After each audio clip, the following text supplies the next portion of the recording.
Settle in. Let your shoulders come down away from your ears. Let the weight of the day go out of your hands. Tonight we are going to walk beside water. Not a river, exactly, though it will look like one in the dark. Not a lake, though it will lie flat and patient and hold the whole sky on its back. We are going to walk beside a thing that England dug for itself with shovels and barrows and a great deal of patience, and then very nearly forgot about, and then quietly kept. The people who worked it never called it a canal. They called it the cut. That is a plain word, and it is the right one, because that is precisely what it was. A cut. A long, slow, deliberate wound in the green skin of the country, opened up by hand, lined with clay, and filled with still brown water. 4,000 miles of it at the height. 4,000 miles of water that goes nowhere in a hurry, that climbs hills by standing still in boxes, that crosses rivers on stone shoulders, that ducks under hills through tunnels so long and so black that the men inside them lost all sense of time. We have 80 years to cover, from the first spade going into wet Lancashire ground in the 1760s to the last of the old carrying companies packing up their boats. 80 years of building, and then a long, long, slow century of quiet afterwards, which is really the part I want you to fall asleep in. There is no rush. Nothing is going to startle you. The whole point of the cut was that it was slow and steady, and you could not hurry it even if you wanted to, and every man and woman who ever worked one learned that in the first week or gave it up entirely. Breathe out. We will start on the roads, because to understand why anybody would dig a ditch across a whole country, you have to first understand how bad the roads were. Picture England in the middle of the 1700s. Not the England of paintings, all lawns and pale houses and gentle light. The other England. The working one. The one made almost entirely of mud. There were roads, in the sense that there were places where people habitually went. Ribbons of churned ground between hedges, wandering where the ground was hardest, splitting into 3 or 4 parallel tracks where the middle had become impassable, and travelers had simply moved sideways into the field to get round it. In summer, they baked into ruts as hard as iron, deep enough to break an axle, and the dust came off them in choking clouds that got into your eyes and your throat and the weave of your coat. In winter, they became something else entirely. In winter, they became soup. There are accounts, and they are worth sitting with for a moment because they are so wonderfully exasperated. Travelers describing ruts 4 feet deep, filled with liquid mud, in which they saw carts sunk to the axle and abandoned. Farmers describing losing horses in the holes. Whole parishes where, between November and March, nothing wheeled moved at all, and everything that had to be carried was carried on the backs of animals. That was the real answer, of course. Pack horses, long strings of them, 40 or 50 in a line, each with a pair of panniers slung over a wooden saddle, walking nose to tail with a bell on the leader so that you could hear them coming through fog. A pack horse could carry perhaps 200 weight, which is to say about 100 kilograms, and it could do maybe 20 miles in a day if the ground was decent and the weather was kind. Think about that for a moment, because everything that follows comes out of it. 100 kilograms, 20 miles, one animal, one man, one day. Now think about coal. Coal was the thing. Coal was already the fuel of English industry before anybody had properly noticed that there was such a thing as English industry. Coal fired the salt pans and the glass houses and the brick kilns and the lime kilns and the potteries and the forges. coal warmed the growing towns. And coal is heavy, absurdly heavy relative to what it is worth. A ton of coal at the pithead in Lancashire in 1760 might cost you a few shillings. Move that same ton 10 miles overland by pack horse and cart, and you have doubled its price. Move it 20 miles and you have tripled it. Move it 30 and it is simply not worth moving. This is the invisible wall that sat across the whole country. Every coal field had a radius of about 10 miles beyond which its coal effectively did not exist. Every quarry, every clay pit, every ironstone working, every lime kiln sat inside its own small circle, and outside that circle it might as well have been on the moon. The men who ran those pits and quarries knew it perfectly well. They could see the coal in the ground. They could see the town over the hill that wanted it, and in between there was 6 miles of mud that ate every penny of profit. Water was the obvious answer, and everybody knew it. A horse that can drag 200 weight on its back and perhaps 2 tons in a cart on a good road can pull 30 tons or more if you float the load. 30 tons from one animal. The same animal walking at the same patient speed, doing 15 times the work simply because you have taken the friction away and given it water to work against instead of mud. That number is the whole of the canal age in a single line. Everything else is engineering detail. So England had been using its rivers for centuries, wherever the rivers would allow it. The Severn was a highway. The Trent was a highway. The Thames carried barges up to Oxford and beyond, and the Yorkshire Ouse carried them into the heart of the West Riding. Where a river was not quite navigable, men made it so in a piecemeal and expensive fashion, dredging out the shoals, cutting short channels round the worst bends, and putting in the first crude locks to lift boats past the mill weirs. But rivers are difficult partners. A river goes where a river wants to go, which is very seldom where the trade wants to go. A river floods in February and runs dry in August. A river silts. A river belongs to the mill owners along it who need the water for their wheels and will fight you in court for 20 years over an inch of level. A river has a current, which means going upstream is slow and going downstream is fast, and neither of them is reliable. What the trade wanted was a river that did as it was told. That, in the end, is all a canal is. A river with the wildness taken out of it. A river that has been persuaded to be flat and straight where straightness is convenient. And to sit exactly where the engineer has drawn it, and never to flood and never to dry and never to have a current at all. Now, none of this was a new idea, and I want to be careful here, because it is very easy to tell this story as though a few clever Englishmen invented the canal in 1760 out of clear air. They did not. The Chinese had been cutting canals with pound locks for something like 1,000 years already, on a scale that makes the English effort look like a hobby. The Dutch had been living on artificial water for centuries and thought nothing of it. The French had finished the Canal du Midi, running clean across the south of France from the Atlantic side to the Mediterranean. Back in the 1680s, with a summit, a feeder system, a tunnel, and over 300 structures, and it had taken 15 years and a labor of thousands. England was late. England was so late that when its own canal age finally began, it began with a young duke who had been on the Grand Tour, had seen the French Canal with his own eyes, and had come home with the idea sitting in his head like a splinter.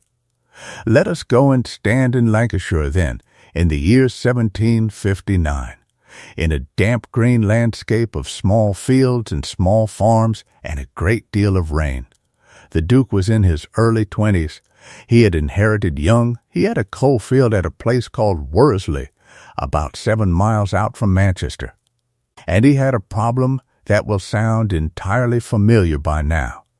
He had a very great deal of coal in the ground, and a rapidly growing town 7 miles away that was burning coal as fast as anybody could carry it in, and between the two of them, a road that turned to porridge every winter. His agent was a man of astonishing practical energy who had been running estates and mines for years and had the sort of mind that measures things. Between them, they had already been thinking about water. There was a scheme in the air to make one of the local brooks navigable. There was talk of a cut from the pits down to the river. And then they brought in the millwright. He was a Derbyshire man, a miller's son, apprenticed to a wheelwright, functionally close to illiterate in the formal sense, and possessed of the most extraordinary spatial imagination of anybody in the country. He could not write a clear report to save his life. His spelling was a scandal. But he could hold an entire drainage system in his head in 3 dimensions and turn it over and look at it from underneath, and he had a habit, when a problem defeated him, of going to bed and staying there for 2 or 3 days until he had solved it. He would come downstairs afterwards and simply announce the answer. What this millwright proposed when he came to look at the Duke's problem was not a modest thing. The obvious plan was to cut a channel from the pits down to the river, join the existing navigation, and let the boats go on down to Manchester by water that was already there. Sensible, cheap, everybody understood it. He proposed instead to ignore the river altogether. He would cut a channel that stayed at the same height the whole way. It would leave the coal workings run out across country on a dead level, and where it met the river, it would not join it. It would cross it. On a stone bridge, in the air, carrying the water and the boats over the top of the other water on 3 great arches 38 feet above the surface. People thought he was mad. Not privately. Publicly, another engineer was called in to look at the plans and give an opinion, and the phrase he used has followed the scheme ever since. He said he had often heard of castles in the air, but he had never before been shown where one was to be built. The Duke built it anyway. He was young enough not to know better and rich enough to be wrong expensively. And he ended up mortgaging very nearly everything he had to see it finished. There were stretches of the work where he was reduced to borrowing small sums from his own tenants to pay the men on Saturday night, riding round the district collecting a few pounds here and a few pounds there, on an estate worth a fortune, because every penny of it was already in the ground. And the aqueduct stood. It opened in the summer of 1761. There is a description of the first boat crossing and of the crowds who came out to see it, standing on the banks of the river below and looking up at a barge apparently sailing through the sky above their heads. It must have been genuinely uncanny. Nothing in the English landscape had ever done that before. You could stand on the towpath of the old river navigation, look up, and see the bottom of a boat passing 38 feet over you, and the water it floated in held up by nothing but stone and a lining of trodden clay. The economics were even more startling than the view. The price of coal in Manchester fell by half, not by a tenth, by half. Overnight, more or less, as soon as the boat started running. And the coal from those pits, which had been sitting uselessly in the ground 7 miles from a market that desperately wanted it, became one of the great fortunes of the age. The Duke died a very rich man, and he had spent the middle of his life being laughed at. That halving of the price of coal is the sound that starts the Canal Age. Everybody in England with money to invest heard it. But before we go on to what everybody else did, I want to stay in that damp Lancashire Valley a little longer, because the part that most people miss is the part underground. And it is the strangest and most soothing detail of the whole scheme. The canal did not simply start at the mine, it went into the mine. The coal seams there were plagued with water, as coal seams always are, and the usual business of mining involved endless pumping and endless drainage tunnels called softs. The millwright's insight was that if you have to dig a drainage tunnel anyway, and if that tunnel is going to be full of water anyway, you may as well make it big enough to float a boat in, and then the water that is your enemy becomes your road. So the canal ran straight in through an arched portal in a sandstone cliff and kept going. And going. Over the following decades it kept going until there was something like 46 miles of navigable tunnel inside the hill, on 4 different levels, connected by an underground inclined plane with passing places cut into the rock and little wharves where the coal came down from the working faces. 46 miles. Underground, in the dark. Boats being pushed and pulled along by men lying on their backs. The boats that worked in there were long, narrow, coffin-shaped things called starvationers, because their internal ribs stood out so clearly from the inside that they looked like the rib cage of something half-fed. They had no engines and no horses, obviously, because there was no towpath. The men moved them by lying on the boat and walking their feet along the tunnel roof, or by pushing off the walls with short poles, or by hauling on chains fixed into the stone. Imagine that. Imagine the quiet in there. Water dripping. The scrape of a boot on rock. A candle in a tin lantern making a small yellow room in the middle of a mile of absolute black. The boat moving at less than walking pace, loaded to the gunwales with wet coal, and everything utterly still except for the ripple going ahead of the bow into the dark. That is where the English canal system was born. In a hole in a hill in Lancashire with a man on his back walking on the ceiling. Now, the rest of the country. The thing you have to understand about what happened next is that it was not a plan. Nobody sat down and designed a national network. There was no Ministry of Waterways, no master survey, no grand scheme. What there was instead was several hundred separate groups of local men in several hundred separate towns, each of whom had read about the Duke's Canal and thought that they could do the same thing here. The mechanism was always the same, and it is a very 18th century mechanism. First, a meeting, usually in an inn, because inns were where business happened. The principal men of a district, the mine owners and the ironmasters and the merchants and 1 or 2 landowners, would gather in an upstairs room and agree that a canal from here to there would be a very fine thing. Second, a survey. They would engage an engineer, and the engineer would walk the ground, sometimes for weeks, with a level and a chain and an assistant, working out whether the thing was possible and what it would cost. Those early surveys were done on foot, in all weathers, by men who slept in farmhouses and villages along the route and got shouted at by suspicious landowners. Third, the subscription. The scheme was published, shares were offered, and if the district was enthusiastic, the money came in astonishingly quickly. There are accounts of subscription books being filled in a single afternoon, of men riding all night to get to the inn before the list closed, of shares changing hands at a premium before a single spadeful of earth had been moved. Fourth, and this was the hard part, an act of Parliament. You could not simply dig a ditch across other people's land. You needed statutory authority to purchase the route, to take water from streams, to charge tolls.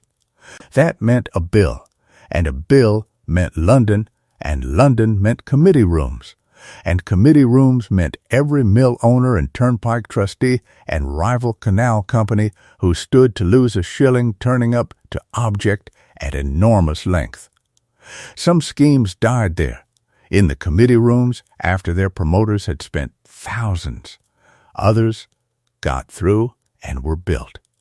Between about 1760 and 1830, Parliament passed something over 150 separate canal acts. The peak of it, the moment when the whole country appeared to lose its head, came in the early 1790s. They called it the Canal Mania. For about 3 years, canal shares were the thing. Everyone wanted them. Country attorneys and clergymen and widows and shopkeepers who had never seen a lock in their lives were buying shares in waterways 200 miles away on the strength of a printed prospectus. Schemes were floated for canals that made no commercial sense whatsoever. Canals to nowhere. Canals through empty country. Canals that would compete with 3 existing routes for the same small trade. Subscription meetings had to be held quietly to stop the crowds. In one famous case, a company advertised a meeting in one town while actually holding it in another, because they had promised the local men first refusal and knew that if the outsiders got wind of it, there would be chaos in the street. There was chaos in the street anyway. Then, as these things always do, it cooled. The war with France pushed interest rates up and money got tight. The wildly optimistic schemes ran out of capital halfway and left half-dug channels lying in fields filling with rushes. Some canals were completed years late at 3 times their estimate. Some were never completed at all, and you can still walk stretches of them, dry and green and full of hawthorn, ending abruptly in the middle of a meadow, because that was where the money stopped. But a great many of them were finished, and when they were joined together, more or less by accident, they became something nobody had designed. A network. You could load a boat at a wharf in the Midlands and take it without unloading to Liverpool, or to Hull, or to Bristol, or to London. It was possible by about 1800 to go from one side of England to the other entirely by artificial water. Let us slow down now and look at how it was actually done, because this is the part that I find genuinely restful, and it is the part that never gets told. A canal is not a ditch. A ditch is what you get if you dig a canal badly and then all your water disappears into the subsoil in a fortnight. The first problem, the constant problem, the problem that shadows every mile of every canal ever built in this country, is that water does not want to stay where you put it. Pour water onto ordinary English ground and it goes down. Sand drinks it. Gravel drinks it faster. Limestone swallows it whole and takes it away underground to come out somewhere else entirely. So the whole art is in the lining. The technique was called puddling, and it is beautifully simple and appallingly laborious. You take clay, ideally a good stiff clay with some sand and gravel mixed through it. You wet it, and then you work it thoroughly and repeatedly until every air pocket is gone and the whole mass has become a smooth, even paste with no structure left in it at all. Properly puddled clay is effectively waterproof. Water cannot find a path through it because there are no paths. And how do you work it? You tread it. Men in heavy boots walking backwards and forwards across a layer of wet clay in the bed of the cutting over and over for hours, chopping at it with spades as they went to cut through any lumps. In some places they drove cattle up and down instead, which sounds like a clever labor-saving idea, and mostly was, though cattle are less thorough than men and considerably less obedient. The lining went on in layers, 3 or 4 of them, each perhaps 6 inches thick, each trodden until it was dense, and each laid over the last before it could dry out and crack. The finished blanket of clay, maybe 2 feet thick, ran up the bed and up both slopes to a little above the waterline, and then was covered over with soil or stone to protect it. That gray-brown skin, trodden by feet, is what holds 4,000 miles of English water off the ground. It also explains one of the great enemies of the canal, which we will come back to later, and which is much more sinister than it sounds. Trees, and their roots, and what a root does when it finds its way through the puddle. Now, the men who did the digging. There is a word for them, and it is a word that has drifted a long way from where it started, navvy. It is short for navigator, and it is not a joke, and it was not originally an insult. A canal was legally and commercially called a navigation. The men who built navigations were, quite properly, navigators. Over time the mouth wore the word down the way mouths do, and navigator became navvy, and navvy became the name for the whole tribe of men who moved earth for a living, first on the canals and later on the railways and the reservoirs and the docks. They were not, at the beginning, a tribe at all. In the 1760s, the men who dug the first cuts were mostly local, farm laborers in a slack season, cottagers who needed a few extra shillings before winter. They came out of the villages along the line, worked while the work was there, and went home to their own beds. That is why the earliest canals were dug in short lengths by many small gangs, each with its own contract for a few hundred yards. But as the network grew, something new emerged. Men discovered that they could follow the work, that there was always another cut being dug somewhere, and that a man who was good with a shovel and strong in the back could walk from one to the next indefinitely and never go home at all. And so a mobile population appeared in England, several tens of thousands strong at its peak, who lived permanently on the move. They walked between jobs, which was called tramping, sometimes 100 miles or more, with everything they owned on their back and their tools slung over a shoulder. They arrived at a new works, presented themselves to the ganger, and were taken on or not. They came from everywhere. A great many were Irish, coming over for the season, and then, increasingly, not going back. A great many were from the Scottish Highlands, pushed off the land at home. Many were from the Finns, who had a reputation as the finest earth movers in the country, because the Finns had been draining themselves with spades for 200 years, and the skill was in the family. English agricultural laborers from the poorest counties, men who had failed at something else. They were, by every account of the time, alarming to respectable people. They earned considerably more than a farm laborer, sometimes twice as much, and they spent it on Saturday night in a way that farm laborers could not afford to. They lived in huts they built themselves out of turf and scrap timber alongside the works, or lodged 4 and 5 to a bed in whatever cottages the district could be persuaded to open. They had their own slang and their own nicknames, and by the railway era, their own rough and elaborate hierarchy. And they ate. This is the detail that always stops me.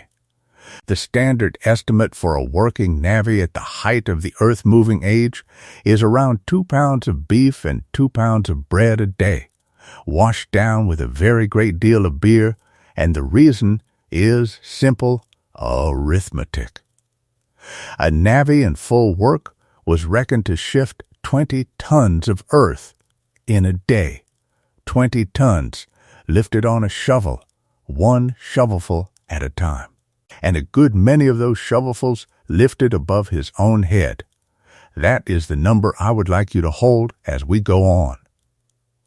20 tons a day. A man. A shovel. A wooden barrow. The tools were almost absurdly simple. A spade sharpened on a stone every morning until the blade was bright. A pick for the harder ground. A barrow with a single wheel. Planks, rope, a horse, and a gin wheel where the ground was steep. And the technique that made the deep cuttings possible was the barrow run, and it is one of those things that sounds impossible when you first hear it described. To get the spoil out of a deep cutting, you cannot simply wheel it up a slope, because the slope is too steep for a loaded barrow. So instead, they laid a plank up the side of the cutting, almost as steep as a ladder in the worst places. At the top of the plank, a horse walked away from the edge on level ground, and a rope ran from the horse over a pulley at the top and down the plank to the navvy's barrow. The navvy loaded his barrow at the bottom. The rope tightened. And then he ran up the plank behind the barrow, holding the handles, using the horse's pull to get him up, and using his own weight and balance to keep the whole assembly on a 9-inch board with a 30-foot drop on either side. At the top, he tipped the load, turned the barrow, and came back down, which was the dangerous part, because if the rope slackened wrongly or the horse checked, the barrow could get away from him. The men were taught to throw themselves and the barrow sideways off the plank if it went wrong, on the theory that a fall was survivable and being run over by your own barrow on a steep plank was less so. They did this all day, up and down, lood, run, tip, turn, return, 20 tons. There is a kind of steady rhythm in it that is almost hypnotic to think about. And it is worth remembering that the men on those planks made an enormous amount of the modern English landscape. Every cutting you have ever driven past, every long green embankment carrying a canal across a valley, was carried there in a wheelbarrow, one barrowful at a time, by somebody whose name we do not know. So let us walk the length of a canal being built and see what the engineer had to solve. The first decision is the line itself, and the first principle of the line is this: water is heavy and flat is free. A boat on a level pound costs nothing to move except the horse. A boat that has to climb costs time and water and money. So the engineer's ideal is a canal with no locks at all. And every lock on every canal in England is an admission of defeat by the landscape. The early engineers, and the millwright in particular, were fanatical about this. Their canals wander. They follow a contour line round the side of a hill for 3 miles to gain nothing but half a mile of forward progress, because going round is level and going over is not. There are stretches of the older Midlands canals where you can stand on a bridge and see the same canal 3 times, curling back on itself like a dropped ribbon. The Oxford Canal in its original form was famously serpentine, wriggling through Warwickshire for miles on end, and it was later straightened out by shortening the northern half by something like 14 miles. The later generation of engineers thought this was ridiculous. They had better money, better surveying, and a fundamentally different temperament. And they drove their canals straight through the country in great deep cuttings and on great high embankments, taking the hills head on. It cost more to build and less to run. Which philosophy was correct depended entirely on how much traffic you thought you were going to get, and quite often on how confident the engineer was. When the ground rises and there is no way round, you have 4 options, and a canal will use all 4. The first is a cutting. You simply take the hill away. Dig down until your level runs through it and heap the spoil somewhere useful. Cuttings are enormous work, but they are simple, and they have the great advantage that the spoil out of the cutting is exactly the material you need for the next problem. The second is an embankment. You raise the canal up on a bank of earth across a valley, which is a cutting in reverse and uses the cutting's spoil. Embankments are terrifying things, structurally, because you are asking a heap of tipped earth to hold a channel of water 30 or 50 feet in the air, and if the puddle in that channel ever fails, the water goes straight into the bank, and the bank goes. The third is an aqueduct, for when the valley is too deep or too wide for earth, and the fourth is a tunnel, for when the hill simply cannot be gone round, over, or through in the open. And when none of those will do, when the land genuinely steps up and stays up, you must lift the boat. Which brings us to the lock, and I want to describe it very slowly, because a lock is the most beautiful, simple machine in the English landscape, and almost nobody looking at one from a bridge understands quite how little there is to it. A lock is a box. That is all. A rectangular stone box sunk into the line of the canal, about 70-odd feet long and 7 feet wide on the narrow canals, with a pair of gates at each end. The lower level of the canal comes up to the bottom gates. The upper level comes down to the top gates. Between them sits the box, the chamber, which can be at either height depending on what you do next. There is no machinery. There are no pumps. There is no power source of any kind. There is only water and gravity and a set of holes. Suppose you are going uphill. Your boat sits below the lock on the lower level, and the chamber above you is full of water at the upper level. You cannot open the bottom gates against all that water. So you first let the water out of the chamber down to your own level by opening the paddles in the bottom gates. A paddle is nothing more than a small sliding shutter over a hole, raised by turning a rack and pinion with a removable iron handle called a windlass. Water goes out, the chamber falls, and when it reaches your level, it stops falling by itself, because it has nowhere left to go. Now the water is level on both sides of the bottom gates, which means there is no pressure on them at all, and a pair of gates weighing several tons apiece can be pushed open by one person leaning a shoulder against a wooden beam and walking a few slow steps. You take the boat in, you close the gates behind you, and then you raise the paddles at the top end, and the upper level starts to pour into the chamber, and the boat begins to rise. That is the moment I would ask you to picture.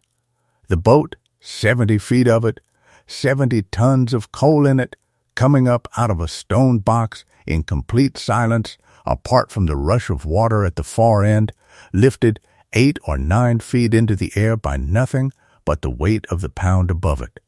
Nobody is doing anything. Everyone is simply standing and waiting, the way canal people always stood and waited while the level finds itself. When the chamber is full, the top gates come open just as easily as the bottom ones did, because again, the pressure has equalized, and the boat goes out onto the new level, and the whole business is repeated at the next one. There are 2 small pieces of cleverness in a lock that are worth pausing on, because they are the kind of thing that was worked out once, several centuries ago, and then simply never needed improving again. The first is the shape of the gates. A pair of lock gates do not meet in a straight line across the chamber. They meet at an angle, pointing upstream into the pressure, forming a shallow V. This is called a mitre, and the reason for it is that the water pushing on the back of the gates does not try to burst them open. It jams them shut. The harder the water pushes, the more firmly each gate is wedged against its partner and against a stone recess in the wall. The whole thing is held closed by the very force that wants it open. That idea is usually credited to Italy in the 15th century, and it is one of those solutions so complete that there has been nothing to add to it in 500 years. The second is the balance beam. That great long timber sticking out sideways over the towpath, which everybody who has ever walked a canal has leaned on. It is not a handrail, and it is not decoration. It is a counterweight and a lever, and it does two jobs at once. Most of the gate's weight hangs off a vertical post at the hinge end, and the beam sticking out behind that post balances a good part of the leaf hanging in front of it, so that the whole assembly sits lightly in its socket instead of grinding itself to pieces. And because it is long, it multiplies the push of a single body into enough force to swing several tons of oak. You walk the beam open. You put your back or your hip against it, you set your feet, and you walk. Slowly, there is no other way to do it, and there is no hurrying it. A person of quite modest strength can open any lock gate in England, provided the levels are equal and they are patient. The paddles come in two kinds, and this, too, repays a moment. Ground paddles are set in the masonry of the chamber wall, feeding water in through a culvert cut through the stone that emerges low down and well forward, so the water arrives under the boat and does not throw it about. Gate paddles are set in the gate itself, and they dump water straight into the chamber from the top in a great white roaring fall. Which you use, and in what order, is the first thing anybody working a boat learns, because if you open the top gate paddles too fast with a boat sitting close to the top gates, you will drop several tons of water directly into the boat. And a loaded narrow boat with a low freeboard does not need much of that to be in serious trouble. So you ease the ground paddles first and let the chamber start to fill gently from below, and only then bring the gate paddles up, and only once the boat has risen well clear. That is the whole of it. 2 pairs of gates, 4 paddles, a stone box, and gravity. There is no engine on the entire English canal system, but every single time a boat goes up through a lock, the lock takes a lockful of water off the upper level and puts it on the lower level. And that water is gone. It has gone downhill, and it will never come back up on its own. A narrow locked chamber with a 9-foot rise holds something like 25,000 gallons. A broad lock holds twice that or more. Every passage in either direction moves that much water permanently down the hill. This is the arithmetic that haunts every canal company in the country, and it is why the 2 most anxious men on any waterway were the engineer who had to find the water and the lock keeper who had to stop people wasting it.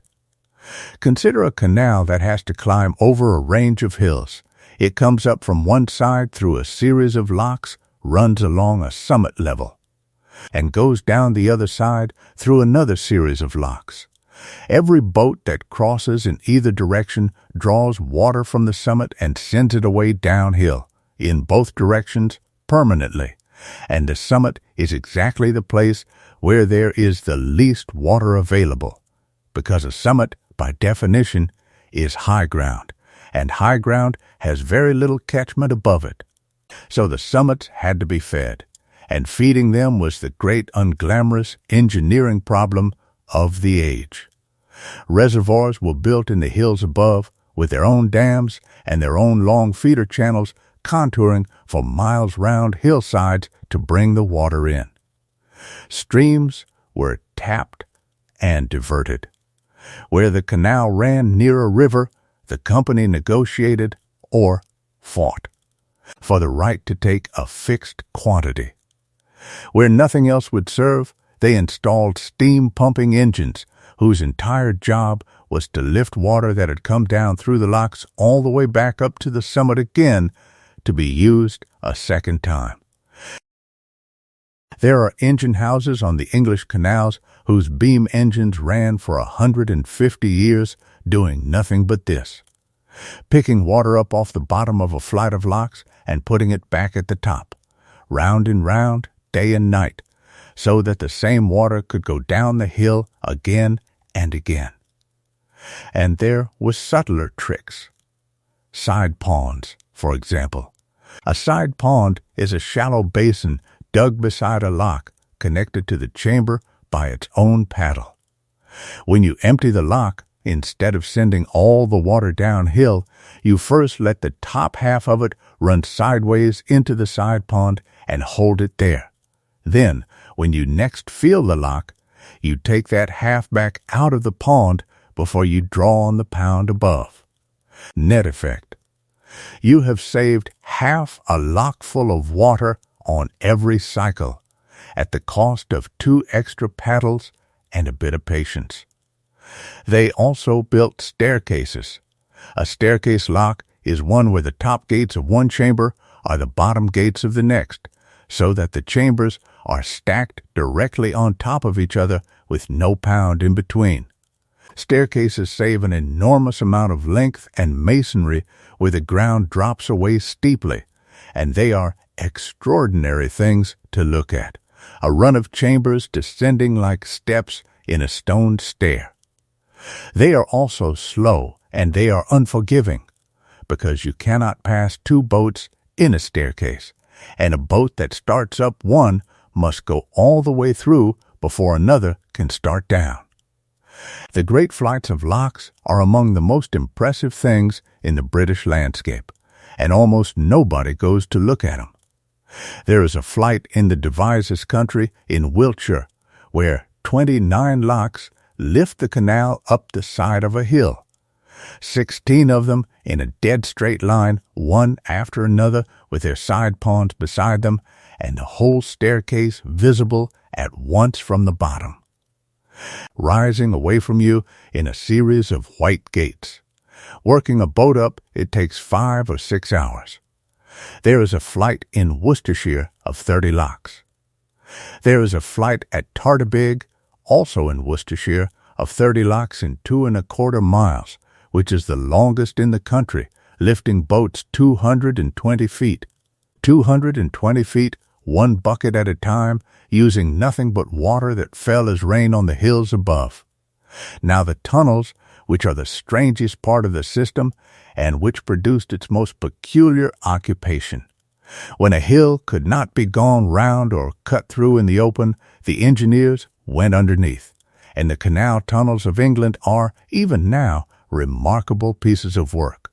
3 miles of them under the Pennines at Standedge, 2 3/4 miles at Sapperton in the Cotswolds, over 1.5 miles at Blisworth, over 2 miles at Harecastle, and a good many shorter ones. They were dug from both ends and, more importantly, from the middle. Shafts were sunk from the top of the hill down to the level of the tunnel. Sometimes 20 or 30 of them along the line, and from the bottom of each shaft the miners worked outwards in both directions. That way, instead of 2 faces, you had 40, and the work took years instead of decades. The surveying required for this is what I find hard to believe.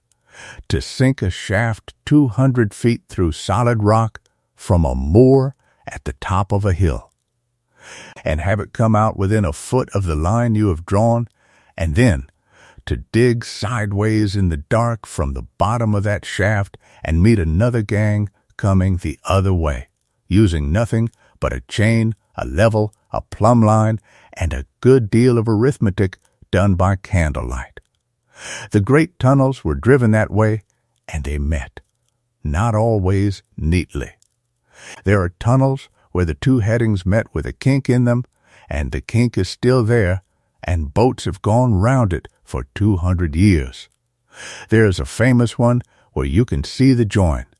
The digging was done by miners rather than navvies, working by candle in wet rock, with the water pouring in constantly and horse gins or steam engines pumping it back up the shafts. It was appalling work, and the tunnels took a very long time. The first bore at Harecastle took 11 years. When it was finished, it was so narrow that there was no towpath in it at all, and the boats had to be moved through by hand, which is where legging comes in. A legger was a man who lay on his back on a plank laid across the bow of the boat with his feet against the tunnel wall and walked. He walked along the wall or the roof if the bore was low, pushing the boat forward with his legs in complete darkness for as long as it took. Usually 2 men worked together, one on each side, lying on wings that were slotted into the boat's fore end for the purpose. At Harecastle, in the old bore, that took about 3 hours. At Standage, in the long Pennine Tunnel, it could take 4, and men doing it at night in the middle of winter came out at the far end soaked through and shaking with cold. The horse, of course, could not come with you. The horse was unhitched at the mouth and led over the top of the hill by a path, sometimes a mile or more of climbing, and was waiting for you at the far portal. Those paths still exist in places. Horse paths over hills worn into the turf by 100 years of tow horses walking over a tunnel that their boats were creeping through beneath their feet. The tunnels became a trade in themselves. Professional leggers waited at the portals, registered with the canal company with brass badges to prove they were licensed, and they charged by the boat. A loaded boat cost more than an empty one. It was a hard living, and it ended when steam tugs were put on to tow strings of boats through the longer tunnels, and ended entirely when boats got engines of their own. The aqueducts are the other extreme. Where the tunnel hides, the aqueduct shows off. The first ones were built the way the Romans would have built them, which is to say out of masonry. Thick and heavy and carrying a puddled clay trough on top. That works, and there are dozens of them still standing, but there is a limit to it. Stone is enormously heavy, and every extra foot of height means an enormously thicker pier, and the weight of the water and the clay and the stone together grows until the valley is simply too deep. Then somebody thought of iron. The idea of casting the trough itself out of iron plates bolted together and setting it on slender iron arches changes everything. Iron does not need to be thick to be strong in tension. An iron trough weighs a fraction of a masonry one. And so the piers can be thin and tall and set far apart, and the whole structure becomes almost a spider's web across the valley instead of a wall. The masterpiece of this is in northeast Wales, on the border country, where a canal crosses the valley of the Dee. It is called Pont Silty, and it is 1,000 feet long, and it carries the water 126 feet above the river. 19 stone piers, tapering as they rise, hollow at the top to save weight, standing in a meadow and in the river and going up and up. On top of them, an iron trough about 11 feet wide and 5 feet deep, made of flanged plates bolted together and sealed with a mortar of lime and oxblood and sugar, which sounds like a recipe from a much older world and which has held the water in for 200 years. And here is the part that gets everybody who walks it. On one side of the trough there is a towpath with an iron railing. On the other side, there is nothing at all. The iron wall of the trough comes up to the level of the water and stops. So a boat crossing it, seen from the valley, appears to be floating on the open air, with the water apparently spilling over the edge and not spilling, and a person steering it standing at the tiller with 126 feet of nothing under their elbow. There are accounts of boat horses that would not cross it. There are accounts of boatmen's wives who went over the top by road and met the boat on the other side every single time for 40 years. The man who built it was a Scottish stonemason's son who had come south and worked his way up through architecture into engineering, and who went on to build roads and harbors and a suspension bridge over the Menai Strait, and whose great gift was that he was not frightened of iron. He was working with an older canal engineer who had come up through the same practical school, and between them they produced something that a poet of the day called the most impressive work of art he had ever seen. They were quite right. It is. And it was built to carry coal and limestone from one modest district to another, on a canal that never made much money, and never did become the trunk route it was meant to be. Let us come down off the aqueduct and walk the ordinary bank for a while, because the small structures are what give a canal its character. Bridges first.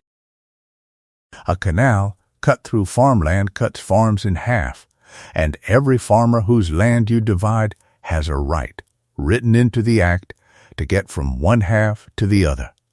So the company had to build him a bridge. These are the accommodation bridges, and there are thousands of them, and they are almost always the same. A single graceful brick or stone arch just wide enough for a cart, with a towpath running through underneath on one side. They are numbered. Every bridge on a canal carries a number cast in iron or painted on a plate, and that numbering is the addressing system of the whole waterway. A boat did not stop at a place, it stopped at a bridge number. A lengthsman was responsible from one bridge to another. If you wanted to describe where anything was on 80 miles of water, you said the number, and everybody knew. Then there is my favorite piece of canal furniture, which is the turnover bridge, sometimes called a roving bridge. The problem it solves is this: the towpath cannot always stay on the same side of the canal. Sometimes there is a wharf or a river or a landowner who would not sell, and the path has to cross over. But the horse is attached to the boat by a very long line, and if you unhitch the horse to get it across the bridge, the boat loses way and drifts, and rehitching in the middle of a moving canal is a nuisance. So they built a bridge that lets the horse cross without ever unhitching. The ramp comes up on one side, crosses the arch, and then curls back underneath itself in a spiral so that the horse walks up, over, round, and back under the bridge it has just crossed, and comes out on the other bank facing the same way it started, with the tow line having simply slid round the parapet and dropped back down behind it. It is a piece of pure practical elegance, worked out for the convenience of a horse, and there are a couple of hundred of them in England, mostly in brickwork, mostly 200 years old, and most people walking over them have no idea why they curl. There are mileposts too, cast iron plates set in the bank at every mile and often every half mile, because tolls were charged by the ton mile and everybody needed to know exactly how far the cargo had gone. There are stop gates at intervals, which are ordinary-looking gates that sit open in the water year after year, doing nothing, and whose only purpose is that if the bank ever bursts, the rush of water slams them shut and confines the loss to one short section rather than draining 20 miles.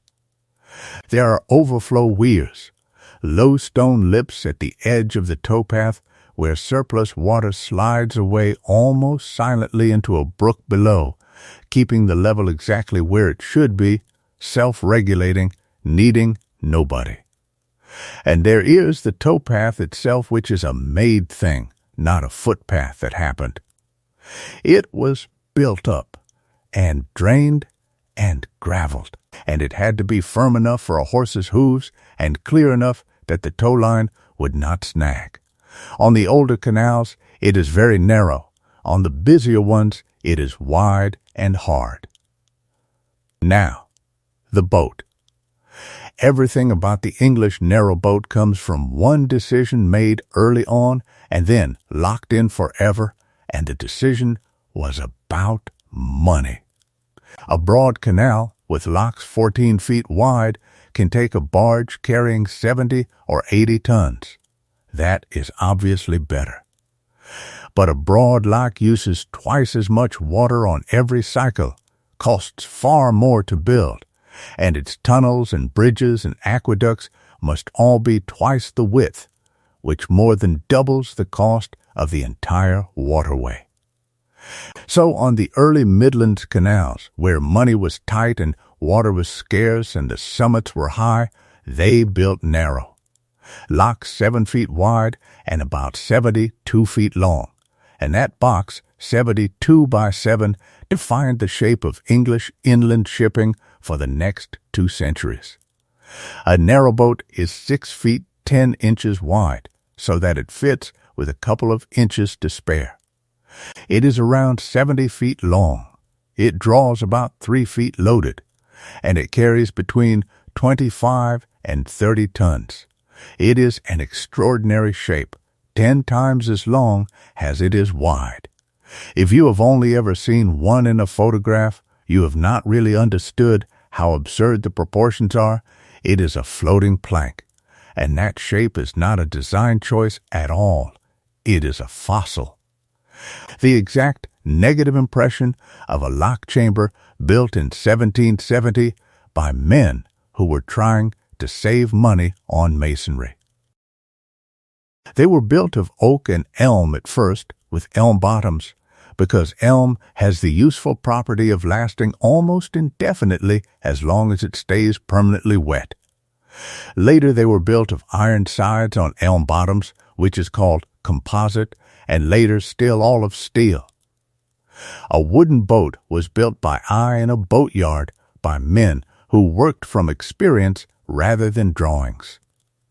And no two were quite identical, and every boat had a name and a character and a reputation for being fast or slow or heavy to steer. The bow is fine and rounded to part the water. The stern comes to a swim, a long gradual taper underwater, because a narrow boat in a narrow channel has to let the water get back behind it, and if it cannot, the boat drags a hole along with it, and the horse feels every foot of it. Most of the length is holed, open, with removable planks and a wooden beam structure over the top so that a canvas cloth can be spread and roped down to keep the cargo dry. The cloths were tarred black, and the ropes were tied in a particular way, and a well-kept boat with its claws on looked like a piece of joinery. And right at the back, behind the hold, there is a cabin. The cabin is about 9 feet long and 6 feet wide, and it is where a family lived. We will come back to that at length, because it is the single most remarkable thing about the whole story. Then there is the horse. For a century and a half, the engine of the English canal system was one horse. Not a strong horse, particularly not a big horse. The tow horses were very often animals that had finished their working lives somewhere else, coach horses gone in the wind, farm horses grown old, mules, and small hardy crossbreds that could keep going all day at a slow walk. Because that is all it needed. Once 30 tons is floating. Keeping it moving at 2 miles an hour takes very little effort. The load comes on gently and stays constant. The horse walks. It does not haul, or strain, or heave. It walks, and the boat follows it, and if you did not know better, you would think the boat was moving on its own, and the horse was simply out for a stroll. The line ran from a swan's neck fitting on the mast near the front of the boat, back to the horse's harness. It was long, 70 or 80 feet, so that the pull came at a shallow angle and did not drag the bow into the bank. It floated mostly, and it dripped, and it left a wet arc across the towpath. Boat horses were fitted with a bonnet and blinkers and a decorated harness. They wore bells sometimes. They knew the road, and I mean that quite literally. An experienced tow horse knew its own route, knew where to stop, knew which bridges to duck under, knew the sound of the lock gates, and would stop of its own accord at the right place without being told. So let us take a whole day on the cut, from before light to after dark, and let it go slowly. Because that is how it went. It begins in the dark, and it begins with the horse. The boatman is up before there is any color in the sky at all. If the boat is tied at a place with stabling, he walks up the towpath to the stable in the cold with a lantern. If not, the horse has been out on a tether in a bit of rough grass beside the bank, and he goes to fetch it in. Either way, the animal is fed first and the people eat later, because a boat with a lame or hungry horse earns nothing. Feeding meant a nosebag of oats and chaff, and it meant checking the feet and the shoulders where the collar sits, because a galled shoulder will stop a boat as effectively as a broken shaft. The harness goes on in the half-dark by feel, buckle by buckle. Then the horses walk down to the boat, the line is made fast, and the ropes come off the bollards. There is a way of starting a loaded narrow boat that has to be learned, and it looks like nothing. You do not ask the horse to pull, you ask it to lean. It puts its weight into the collar and stands almost still for a second or two, and then, very slowly, the boat begins to move, an inch at a time. And once it is moving, the resistance falls away, and the horse steps into an ordinary walk, and everything is easy again. That is the great secret of water haulage.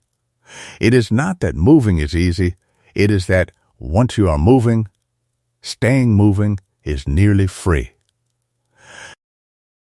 By the time there is gray light in the east, the boat is doing its 2.5 miles an hour, and the person at the tiller has settled into the position they will hold for the next 14 hours, standing on the small counter at the stern, one arm along the tiller, one hip against the cabin side, feet apart, looking down 70 feet of loaded boat at the water ahead. Steering a narrow boat is not like steering anything else. The rudder is small, and the boat is long, and the water is shallow, and a narrow boat responds slowly and then keeps responding after you have stopped asking. You do not steer it, you anticipate it. Everything is done 10 seconds early. Old boat people used the tiller in tiny movements, an inch here, an inch back. And to watch them was to see somebody apparently doing nothing at all while a 70-foot object went precisely where they wanted. The shallowness is the constant enemy.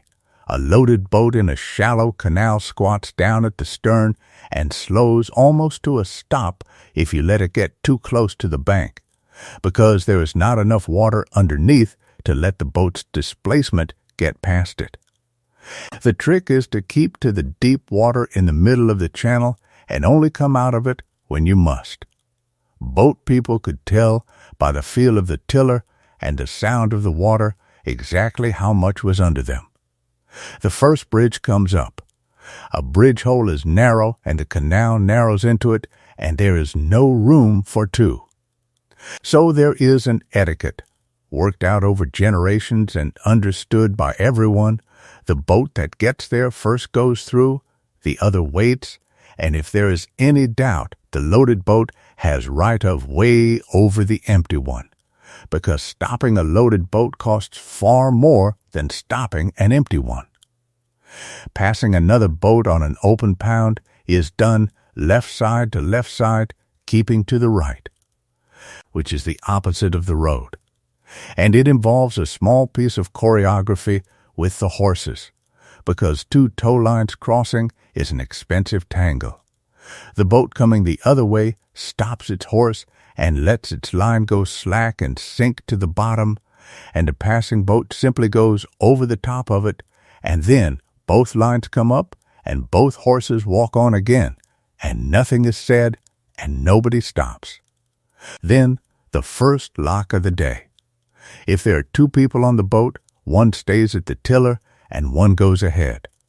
If there is only one, and there very often was on a single boat, then the steerer has to do everything, and this is where the whole business becomes an athletic event. Lock-wheeling is the term, and originally it meant exactly that. Someone went ahead of the boat on a bicycle or on foot to get the lock ready. Setting a lock means checking which way it is standing. If the lock is against you, meaning it is full when you are coming up or empty when you are coming down, you have to turn it first, which takes several minutes of paddle winding while your boat sits waiting. If it is with you, you can simply open the gate and drive straight in. So the whole rhythm of a working day was a chain of small anticipations. You watch the boat ahead of you. You watch for whether anyone is coming the other way, because a boat coming down leaves every lock set perfectly for a boat going up, which is a gift. You send someone ahead. You count. The windlass is the tool of the trade.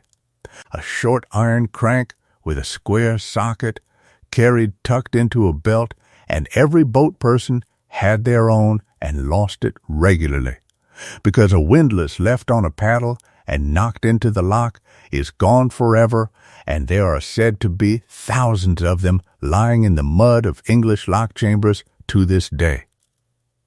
Going into a lock with a loaded boat is a matter of a few inches on either side. The boat is 6'10". The lock is 7 foot. You cannot afford to arrive fast, and you cannot afford to stop dead either, so you take the way off gradually and let the boat glide in and check it on a strap, which is a short rope taken round a bollard on the lock side and eased, letting friction do the stopping. Then the gates. Then the paddles. Then the weight, which is the only rest in the whole day. Coming up, in a narrow lock, the boat rises in a rush of noise and turbulence, and the sides of the chamber go down past you, and the light gets brighter, and the world comes back over the top of the wall. Going down, the opposite, you sink into a green stone room with water weeping from the joints and moss on the walls, and everything goes quiet, and then the bottom gates open onto a whole new landscape lying 9 feet lower than the one you were just in. Doing this 30 or 40 times in a day in a long flight is a genuinely punishing amount of work, and it was done by men and by women, and by children of 10 and 12 in all weathers year after year. Breakfast happens somewhere in there, not at a table. Bacon and bread eaten standing at the tiller, or a cup of tea passed up through the cabin hatch. The range in the cabin stayed alight all day, and the kettle was more or less permanently on it, and one of the small pleasures of the working boat was a cup of tea handed up out of a warm hole in the deck on a cold morning. Through the middle of the day, it is simply water and hedges and going along, mile after mile of it. The horse walking, the line dripping, more hens getting out of the way. The boat leaving a slow chevron of ripple that runs out and slaps quietly at the banks a long time after you have passed. The countryside a canal goes through is a private countryside. It is at the bottom of things. You are below the level of the fields, looking up at cows over a hedge. You go through the back of every town you visit, past the yards and the loading doors and the backs of the mills, because the canal was there for the goods entrance, and the front doors all face the road. Even now, the canal view of an English town is the one nobody else sees. In the afternoon, the tie-up places start to matter because the day has a fixed end, and it is set by the horse and not by the people. A horse can walk for perhaps 12 or 14 hours. It can do maybe 25 or 30 miles on the flat. It has to be fed and rested and stabled. So the working day ended where there was stabling, and the canal companies and the pubs along the route built stables at more or less regular intervals, so that the whole waterway had a rhythm of overnight stopping places determined by how far a horse could walk. The old canal-side pubs are still there in many places, and they are almost always at exactly those intervals. And almost always beside a lock or a bridge. That is not romance, that is horse logistics. So at dusk, the boat comes in to the bank, and the ropes go over, and the horse is unhitched and led up to the stable and rubbed down and fed and bedded and checked over again before anybody eats. And then the cabin doors are pulled to, and the day is done. Now, that cabin. I promised we would come back to it, and this is the heart of the whole story. Because for the first 50 or 60 years of the canal age, boatmen were not people who lived on boats. They were men who worked on boats and had a house somewhere, usually in a canal town, where their wife and children lived, and they went home between trips like any other carrier. What changed it was the railways, and it changed it slowly and for a very unhappy reason. When the railways began taking the high-value traffic in the 1840s and 50s, the canal carriers had to compete on price, and the only way to compete on price was to cut costs. And the largest cost in the business was a paid crew. So the companies started paying the boat rather than the man, which meant a boatman who could not afford a mate would use his wife instead. And a wife who is working the boat cannot also be keeping a house ashore. And if you have no house ashore, you save the rent, which means you can carry cheaper, which means you get the work. And so, over about a generation, an entire population moved out of houses and into cabins 9 feet long. Let me take you inside one, because it deserves to be described properly and slowly. You come down 2 steps through a pair of small doors, and immediately the space closes around you. The cabin is about 9 feet from the doors to the far bulkhead, and about 6 feet across at the widest point, and the ceiling is low enough that a tall man stoops, call it 50 square feet. That is smaller than a modern bathroom, and it is smaller than the tarpaulin sheet folded on the roof above it. In that space lived a family, 2 adults, often 4 children, sometimes 6. On your right as you come in, immediately beside the steps, is the range. A small black cast iron cooking stove with an oven and a hob and a little chimney going up through the roof, and it is the reason the cabin is habitable at all. It burned coal, of which there was usually rather a lot lying about the boat, and it was never allowed to go out, summer or winter. The brass rail round it and the brass knobs on it were polished every day. In cold weather, that stove made the cabin so warm that people slept with the doors open and to slide back. Opposite the range, on the left, is the bedhole, and this is the piece of joinery that makes everything possible. It is a cross bed, running across the width of the boat rather than along it, about 4 feet by 6, tucked into the back corner.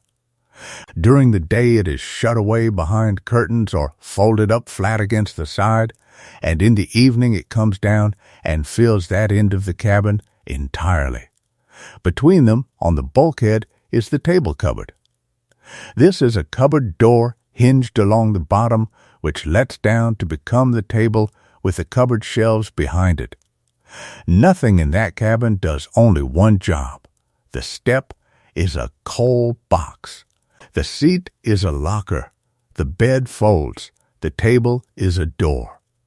Every flat surface that is not a working surface is decorated, and here we arrive at the part of canal life that people fall in love with: roses and castles. The painting on a working narrowboat is one of the genuine English folk arts, and nobody is entirely sure where it came from. It appears fully formed in the middle of the 19th century, and it is quite unlike anything else in the country. There are theories that it came in with Romany travelers, or with clock face painting, or with the Japan tinware trade of the Midlands, or that it is a distant echo of the painted furniture of Central Europe. Nobody knows. What it is this: bold, quick, confident, unshaded flower painting, usually roses, done wet on wet with a few loaded strokes on a dark ground. A blob for the flower, a swept stroke for each petal, a comma for the leaf, all done at speed by a sign writer who had painted 10,000 of them and did not need to think. And beside the roses, the castles. A romantic scene of a lake and a hill and a fairy tale castle with a pointed tower, a bridge, a sailing boat, a bit of foreground, all in the same rapid, confident manner with the same white highlights put in last. The castles are entirely imaginary. They are not English castles or any castles. They are dream architecture from somewhere that does not exist. Painted by men who had spent their whole lives within sight of a canal. And the roses and castles went everywhere. On the cabin sides, on the doors, inside and out, on the tiller, on the water can, on the stool, on the hand bowl, on the dipper, on the panels of the cabin interior, which were grained and scumbled in imitation of expensive wood, and then given a rose in the middle of each. Add to that the brass. The chimney had a brass band and often a decorative crown of pierced brass. The doors had brass knobs. There was a brass rail round the stove and brass round the porthole rims. All of it was polished every single day by hand by a woman who had spent 14 hours working locks. And the plates. Along the top of the cabin walls, on little racks, went the ribbon plates, which were decorative china plates with pierced rims threaded with ribbon. And beside the range hung the lace plates, and along the back cabin bulkhead were hung strips of crochet lace made by the boatwomen themselves in the evenings, starched white and pinned up. And on a hook or on the shelf the horse brasses kept for the harness. Now I want to say something plainly here, because it would be easy to sentimentalize this, and the reality was both harder and more admirable than the sentimental version. The decoration was not frivolity. It was the exact opposite. These were people who had been pushed out of houses by economics and who were, by the 1870s, being described in official reports as a semi-savage class living in conditions unfit for animals. They were looked down on by everybody ashore. The word boaty was an insult. Shops in some canal towns would not serve them. Their children were, in the main, entirely unschooled, because they were never in one place on a Monday. And in response, the boat people made the most immaculately kept, most highly decorated, most obsessively polished homes in industrial England. The brass shone. The lace was white. The paintwork was renewed every year at the docks. A woman would scrub the cabin floor and blacklead the range on a day when she had also worked her boat through 21 locks. It was a statement, and everybody involved understood exactly what it meant. It said, "We are not what you say we are."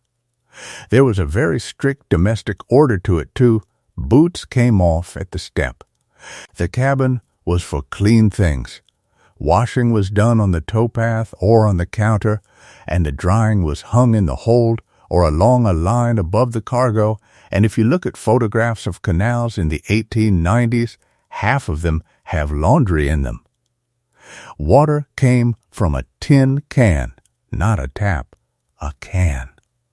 The Buckby can, named after a place on the Grand Junction. A tall tapering water can with a curved handle and a matching lid that served as a cup, painted all over with roses and castles and the boat's name and the owner's name in shaded lettering. It stood on the cabin roof, and it was filled at the water points along the canal, and it was one of the most personal possessions the family had. Cooking was one pot. A stew going all day on the range, added to as things came in. Bacon, potatoes, bread, either bought at a canal-side bakery or baked in the little range oven. Rabbit, when a rabbit could be had off the bank, and the boat people were expert at getting one. Fish out of the cut, though the cut was not always the sort of water you would want a fish from. Tea, strong and constant. Now the second boat, because a great many families worked two. A pair means a motor and a buddy. But in the horse era, it means a horse boat towing a second unpowered boat behind it. The buddy is the towed one, from the old word buddy, meaning a mate or a partner. A single horse could manage two loaded boats on a level pound, which nearly doubled the family's earnings. And a pair carried around 50 tons between them. Working a pair through a lock is a proper skill, particularly a narrow lock, where the two boats must go through one at a time. The motor, or in the horse era, the lead boat, goes in first, and the buddy is checked on a strap and held outside, and then brought in as soon as the first is out. And all of it has to happen without stopping the boat that has already gone through, because stopping is what costs you the day. On broad locks, the two boats go in together, breasted up side by side, and are worked through as one. The buddy had its own cabin, its own range, its own painted doors. Very often the parents were on one boat and the older children on the other, and a boy of 13 or 14 might steer a loaded buddy all day with his brothers and sisters aboard. Steering a buddy is peculiar and rather lovely. It has no power of its own. It is on the end of a long cotton tow line, and it does not so much follow the leading boat as swing about behind it, and a good buddy steerer keeps that line just taut, never snatching, and takes the corners wide. And comes through bridge holes on the momentum. On a long, empty pound, the buddy steerer has almost nothing to do for hours except keep the line right and watch the water. That is where the singing came from. Incidentally, there is a small body of canal songs, and they are mostly slow, and they are mostly about tie-up places and horses and the run to London. And they came out of the long, empty afternoons on the buddy. Let us talk about the children, because this is the part of the story where the country outside eventually noticed what was happening. A child born on a boat was born in that cabin. There was no going ashore for it. There was a midwife in some of the big canal towns who was known for it, and the boat would try to be there. But very often it was not, and the baby arrived between locks with the boat tied up on a lonely pound, and the family's other children put out onto the bank to wait. The baby then lived in a drawer or a cot slung in the bedhole.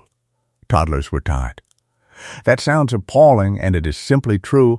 A small child on a working boat was put on a length of line attached to the cabin, long enough to move about the counter and short enough that it could not go over the side. Later, they wore a harness. It was the only way, and it was universal.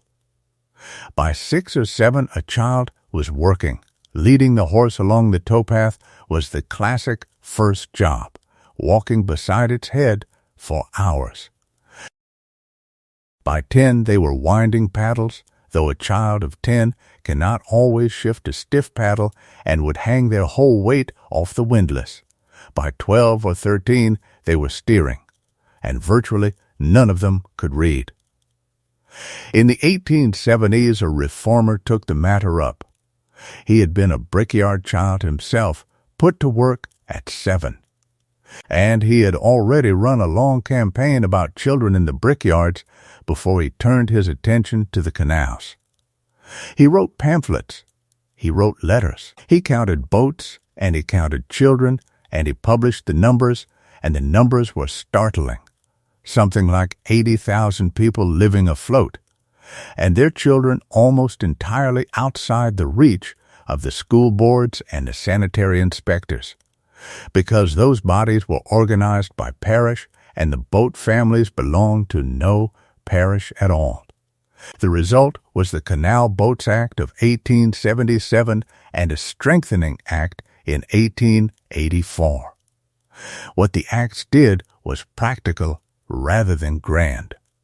Every boat used as a dwelling had to be registered with a local authority. The registration specified how many people could sleep aboard according to the cubic capacity of the cabin, with separate sleeping accommodation required for older children of different sexes. The boat had to carry its registration number painted on the cabin side, and it could be inspected by a sanitary inspector at any point on its route.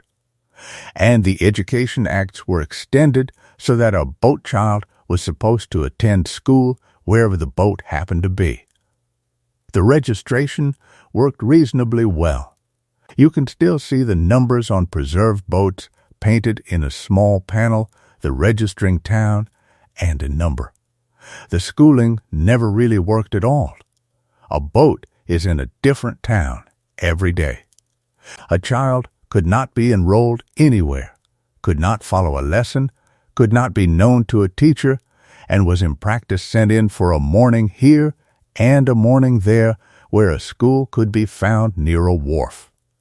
Some charitable missions set up canal schools at the big canal-side settlements. A few families managed to lodge children ashore with relatives. But the great majority of boat people through the whole of the 19th century could neither read nor write, and signed with a mark, and were entirely aware of what that cost them. There is a rather moving detail in the census records. Boat families being enumerated on census night wherever their boat happened to be tied, appear as a household with an address that is simply the name of the boat and the name of the canal. 9 people, 1 cabin, no parish. I said we would talk about what they carried, so let us walk along a wharf and look at the cargoes, because the list is a portrait of the whole industrial country. Coal, first and always and everywhere. Coal was the single largest cargo on the English canals for 200 years, and it never stopped being so. Coal from the Midlands fields to the London gasworks. Coal to the potteries, coal to the lime kilns, coal to the mills, coal to the sugar works, coal to the breweries, coal to the waterworks, coal to the electricity generating stations when those arrived at the very end of the story.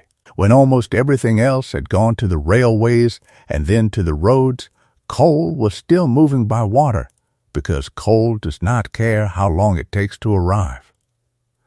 Limestone and lime. Limestone from the quarries to the kilns, and burnt lime from the kilns out to the farms and the builders. Lime was the great soil improver of the agricultural revolution, and canals put it within reach of farms that could never previously have afforded it, and the effect on the yields of sour upland fields was dramatic. Burning lime beside a canal was so common that lime kilns are one of the standard canal-side structures, and a good many of them are still standing, great stone arched things built into a bank, with a loading platform above at the level of the tramway and a drawing arch below at the level of the wharf. Clay and flint for the potteries. This is one of the loveliest bits of canal economics. The pottery industry of North Staffordshire needed china clay and china stone from Cornwall and ground flint from the south coast, and it needed to send finished ware out. Before the canal came, the clay came up the Mersey and then overland by packhorse, and the finished pots went out the same way, and the breakage rate on packhorse carried pottery was ruinous. The great potter of the day was one of the principal promoters of the Trent and Mersey Canal, and he cut the first sod of it himself, and he built his new factory beside it with its own arm running into the works. His argument was simple, and it was about breakage. A crate of pottery on a packhorse over bad roads breaks. A crate of pottery in a boat on flat water does not. The canal did not just make his transport cheaper, it made a whole category of delicate goods possible to sell at a distance. Salt from the Cheshire witches, iron in every form, ore in, pig iron out, bar iron, castings, later rails and plates, timber floated and carried, grain to the mills and flour out of them, malt and barley and hops to the breweries, and beer out in barrels. Night soil and street sweepings out of the towns to the farms, which was a substantial and profitable back carriage. The boats that brought hay and vegetables into London went back out loaded with the city's manure. That trade kept a whole fleet busy.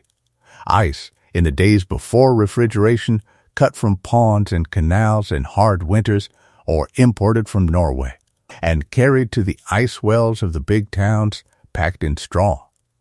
Gunpowder, which was carried in specially built boats with copper fastenings so that nothing could strike a spark, worked by crews who were paid extra and who had to tie up at prescribed places away from towns. Bricks and tiles, cement, sand, gravel, road stone, slates from Wales, chocolate crumb in the Bourneville country, soap, tar, and, from the 1860s onwards, an enormous quantity of general merchandise in boxes and bales that was simply called dry goods and traveled in covered holds. And people, briefly and rather charmingly. There were passenger boats, packet boats they were called, or fly boats when they carried both. A passenger boat was long and light and had a cabin with windows and seats, and it was drawn at a trot, sometimes by two horses in tandem, changed at stages like a coach. The Scottish ones on the Forth and Clyde and the Union Canals were the most famous, with a light iron boat and a system of horse changing that got them along at something like 9 or 10 miles an hour, which was faster than the roads and much more comfortable. They carried enormous numbers of people until the railways came, and then they simply evaporated.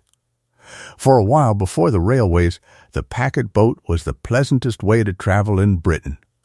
You sat inside, out of the weather, with a stove and a book, and the country slid past at the speed of a jog, and there were no ruts and no jolting and no risk of being turned over in a ditch. People wrote about how much they liked it, and then a train did the same distance in a quarter of the time, and it was over. Now let us meet the people who lived beside the water rather than on it, because a canal is not only boats. First and most important, the lock keeper. Not every lock had one. Isolated locks were left to the boaters to work themselves. But at flights, at junctions, at reservoirs and stop places, and the entrances to summit levels, the company kept a man and gave him a cottage. The lock cottage is a particular kind of English building, small, plain, well-built, usually of the local brick or stone, standing right at the lock side with its door facing the water with a substantial garden.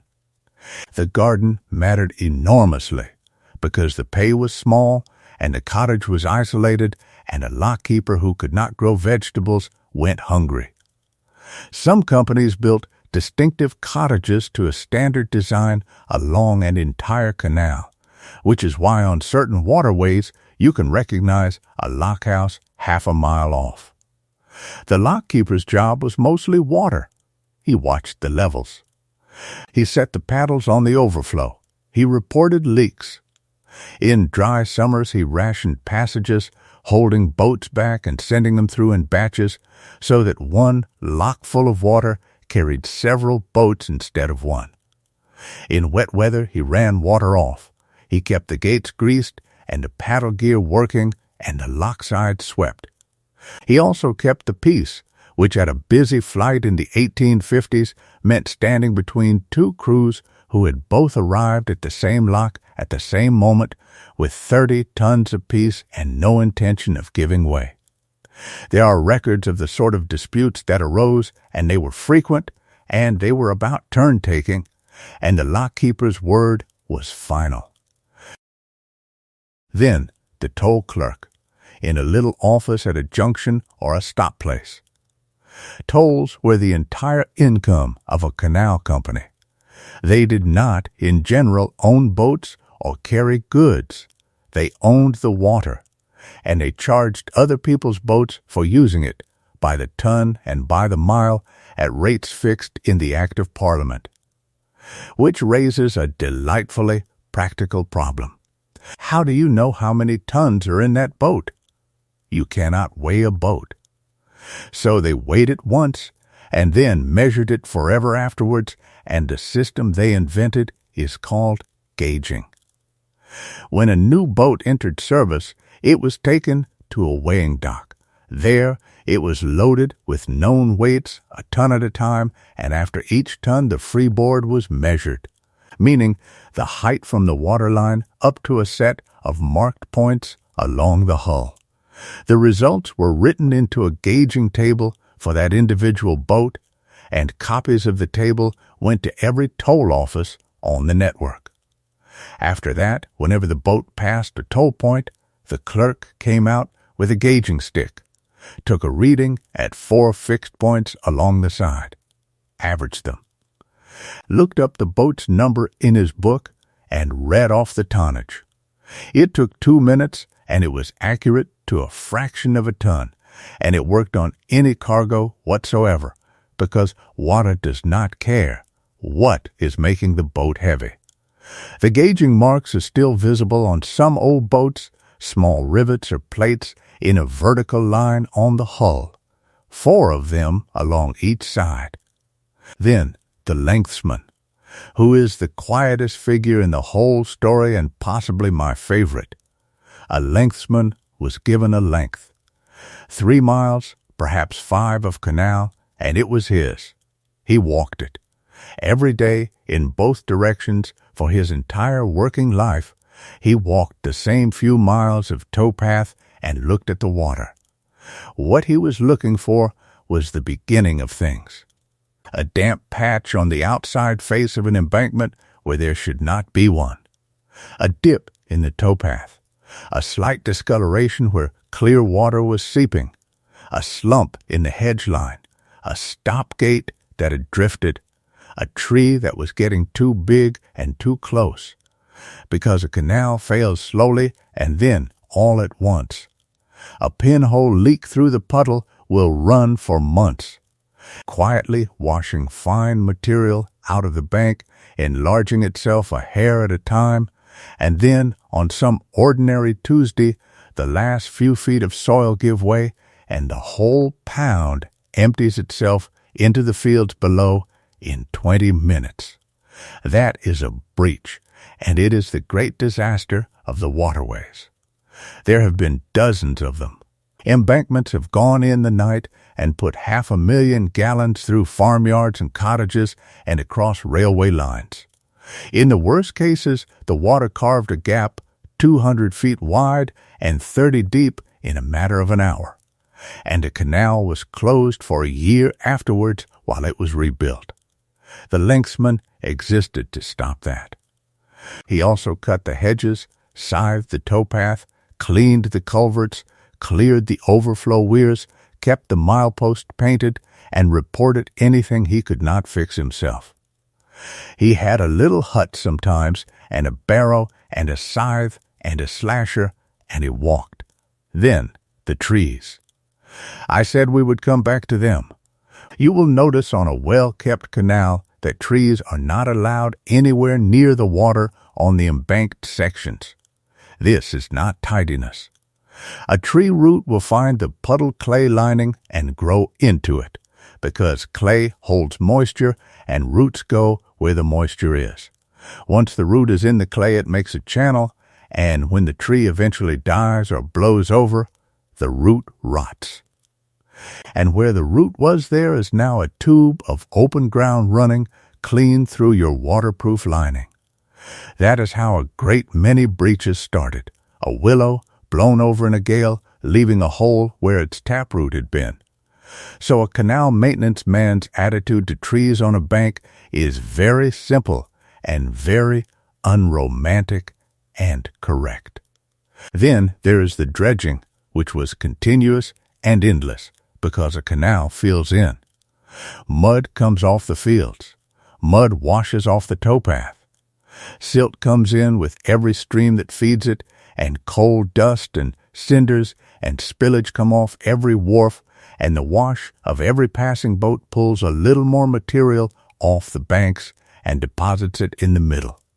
An undredged canal loses depth, and a canal that has lost depth cannot take a fully loaded boat, and a boat that cannot load fully makes less money on every trip.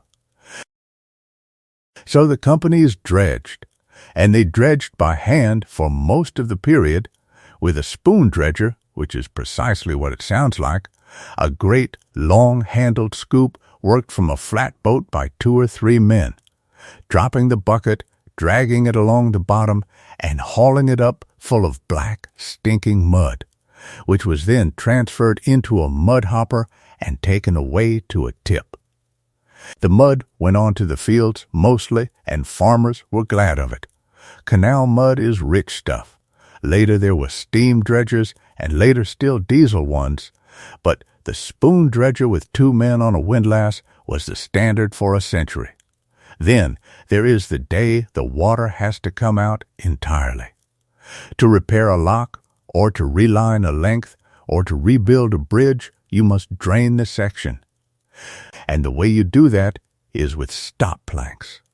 At intervals along every canal, and on both sides of every lock and aqueduct, there are pairs of vertical grooves cut into the masonry of the banks. Into those grooves you drop a stack of heavy timber planks, one on top of another, and pack the joints with clay or ashes, and you have built a dam across the canal in about half an hour. 2 sets of stop planks and a pump, and the water between them can be run off. And then the bottom of the canal is exposed, and everybody comes to look. Because a drained canal is one of the odder sights in England, a long, empty, stone-sided trench with black mud in the bottom, and lying in that mud 200 years of dropped windlasses and lost buckets and bicycle frames and horseshoes and the bones of the occasional unfortunate horse. The men who did this work, the maintenance gangs, went out from the company's yards. Every canal had yards, and the big ones were substantial industrial complexes with a dry dock, a smithy, a carpenter's shop, a sawmill, a paint shop, offices, and stores. The smithy made and repaired everything iron on the canal: paddle gear, gate fittings, cramps, hoops, hooks, windlasses, horseshoes. The carpenters made lock gates, which is a serious trade of its own. A pair of lock gates is a substantial piece of engineering, oak, several tons, joined and pegged, with a curved heel post that has to sit exactly in its stone socket and turn without binding for the next 30 years. Gate making went on continuously, because gates wear out, and there are a great many of them. On a big system, the yard turned out dozens a year, and the gates were floated down to where they were needed and swapped over during a stoppage. Then the boatyards, which were a separate business again, and which is where the boats themselves were built and docked. A wooden narrowboat needed docking regularly. It was taken out of the water, or the water was taken from under it in a dry dock, and the bottom was cleaned and inspected and re-blacked with tar and pitch, and any planks that had gone soft were cut out and replaced, and the caulking was checked. That was every year or two, and it took a few days, and it was one of the few times a boat family was not moving. Docking week was when the painting was done. The cabin sides were repainted, the name and the owner and the registration were re-lettered by a signwriter, and the roses and castles were renewed. It was expensive, and it was never skipped, because a shabby boat marked a family out. The big canal settlements grew up around these yards, and they are a peculiar kind of English village, a place that exists entirely because of the water. With no road worth mentioning, a dock, a row of company cottages, a smithy, a chandlery, stabling, a boatman's mission, and a pub. Places like Braunston in Northamptonshire, sitting at a junction where two great routes met, with a flight of 6 locks and a tunnel and a boatyard, and boats tied 3 deep waiting for orders. Standing in a place like that on a busy morning in 1890, you would have heard a very particular set of sounds. Hooves on the towpath, the clank of a paddle rack coming up, water falling into a lock chamber, a hammer in the smithy, horses at the stables, somebody scrubbing a cabin roof, the soft, continuous rub of ropes on wet timber. And underneath all of it, almost nothing, because everything on a canal happens at 2.5 miles an hour, and nothing is ever in a hurry. Now let us take the whole system round a year, because the seasons ran the canal quite as much as the trade did. Spring is the easy season and a good one. The water is high from the winter rain, the reservoirs are full, the days are lengthening, and the horse can start earlier and go later. The banks green up, the towpath dries out and stops being a slog. Boat families who had been iced in for 6 weeks are moving again and desperate for work, and the yards are full of boats coming off dock with their new paint. Summer brings the opposite problem, which is drought. A hot, dry June, and the whole system starts to worry. The feeders run thin, the reservoirs drop and show their mud rims, the summit level falls an inch, and in 2, and in 4, and a 4-inch drop on a summit means every loaded boat is now scraping. So restrictions come in. The lockkeepers begin holding boats and passing them in pairs. Certain locks are closed at night. Companies impose a draught limit, which means boats can only load to, say, 2 feet 6 instead of 3 feet 2, and a boat that can only load to 2 foot 6 is carrying 18 tons instead of 28 and losing 1/3 of its income. In a really bad summer, whole summits closed for weeks and the trade simply stopped. In 1893 and again in 1921, there were droughts that shut long lengths of the Midlands network for a substantial part of the season. And in the middle of that, on the good days, a summer canal is the most beautiful working environment imaginable. The water is warm and low and green.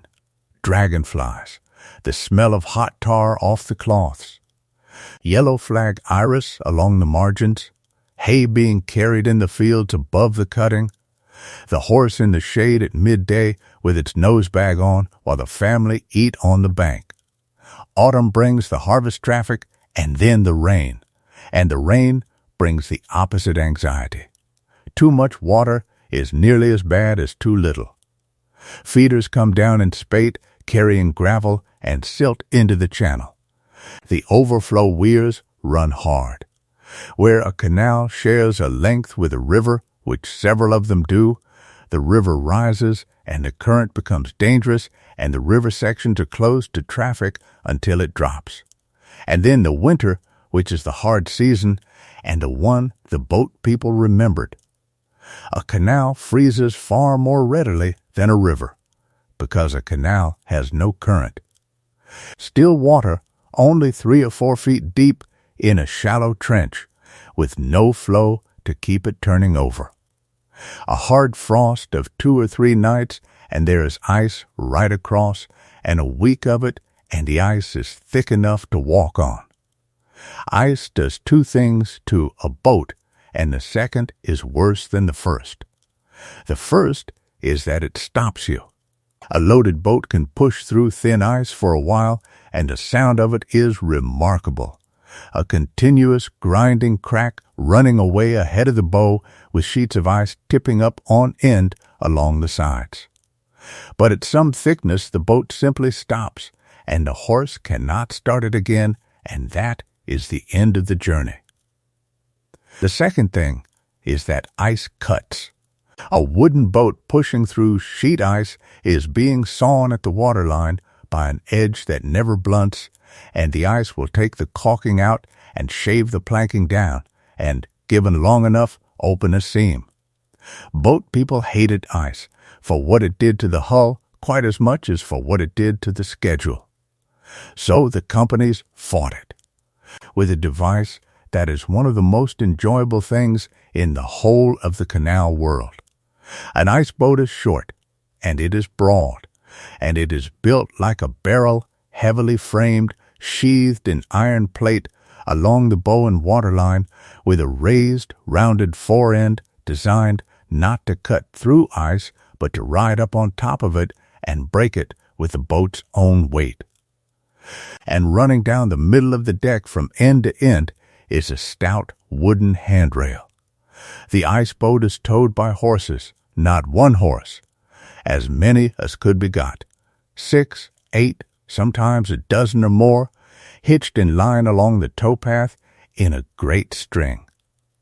And standing on the deck of the ice boat, holding that central rail, is a crew of men whose only job is to rock.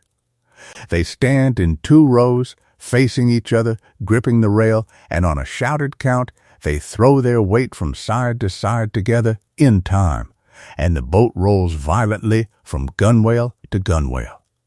The horses pull. The bow rides up onto the ice. The rocking crew throws the weight over. The bow crashes down and through. Then, again, and again. Picture it in the half-light of a January morning. 12 horses on a towpath in a line breathing steam. A short black boat with iron on its nose. 10 or 12 men standing shoulder to shoulder rocking a boat in unison like a piece of machinery, and 100 yards of broken ice grinding along behind them, and the whole thing advancing at walking pace down the middle of a frozen Warwickshire field. They did that for miles. They kept the main lines open through a good many winters that way. And when the frost was too severe even for that, everything stopped. A hard freeze meant a stoppage, and a stoppage meant the boat families had no income at all. There was no work, no pay, and no way to move. Boats tied up in the frozen pounds 20 and 30 together, and the families sat it out with the range going and the coal getting low. There were charities that did something about it. The boatmen's missions, particularly in the big canal towns, ran soup kitchens and coal distributions during long frosts, and there are accounts of missions handing out several hundred loaves a day at a single wharf. The companies sometimes found make work, putting boatmen onto the ice gangs or the maintenance for a few shillings. But mostly it was simply endured in 9 feet of cabin, with the ice creaking along the hull at night. Locks froze too, and a frozen lock is dangerous as well as stuck. Ice forms in the paddle culverts and in the gate recesses, and a paddle that will not move or a gate that will not seat properly because there is ice behind the heel post causes damage when it is forced. So the lock keepers went out with long poles and mauls and broke the ice out of the recesses and cleared the gate hollows and, in the very worst weather, kept a lock working through the night simply by using it, because water that is moving does not freeze as fast as water that is not. Then the thaw, which brought its own trouble, because ice on a canal expands against the banks all winter and pushes the coping and the piling out of line, and when it lets go, there are leaks everywhere, and the maintenance gangs spend spring putting right what the frost did. Now, speed, and the men who chased it. Everything I have described so far is slow, and the canals never pretended otherwise. But there was a class of traffic that could not wait, and to serve it the carriers invented the flyboat. A flyboat ran non-stop, day and night, round the clock, without tying up at all, from one end of the route to the other. It carried a crew of 4, working in 2 watches, 2 on and 2 off, sleeping in turn in the cabin while the boat kept moving. It carried a lighter load, so it sat higher and moved more easily.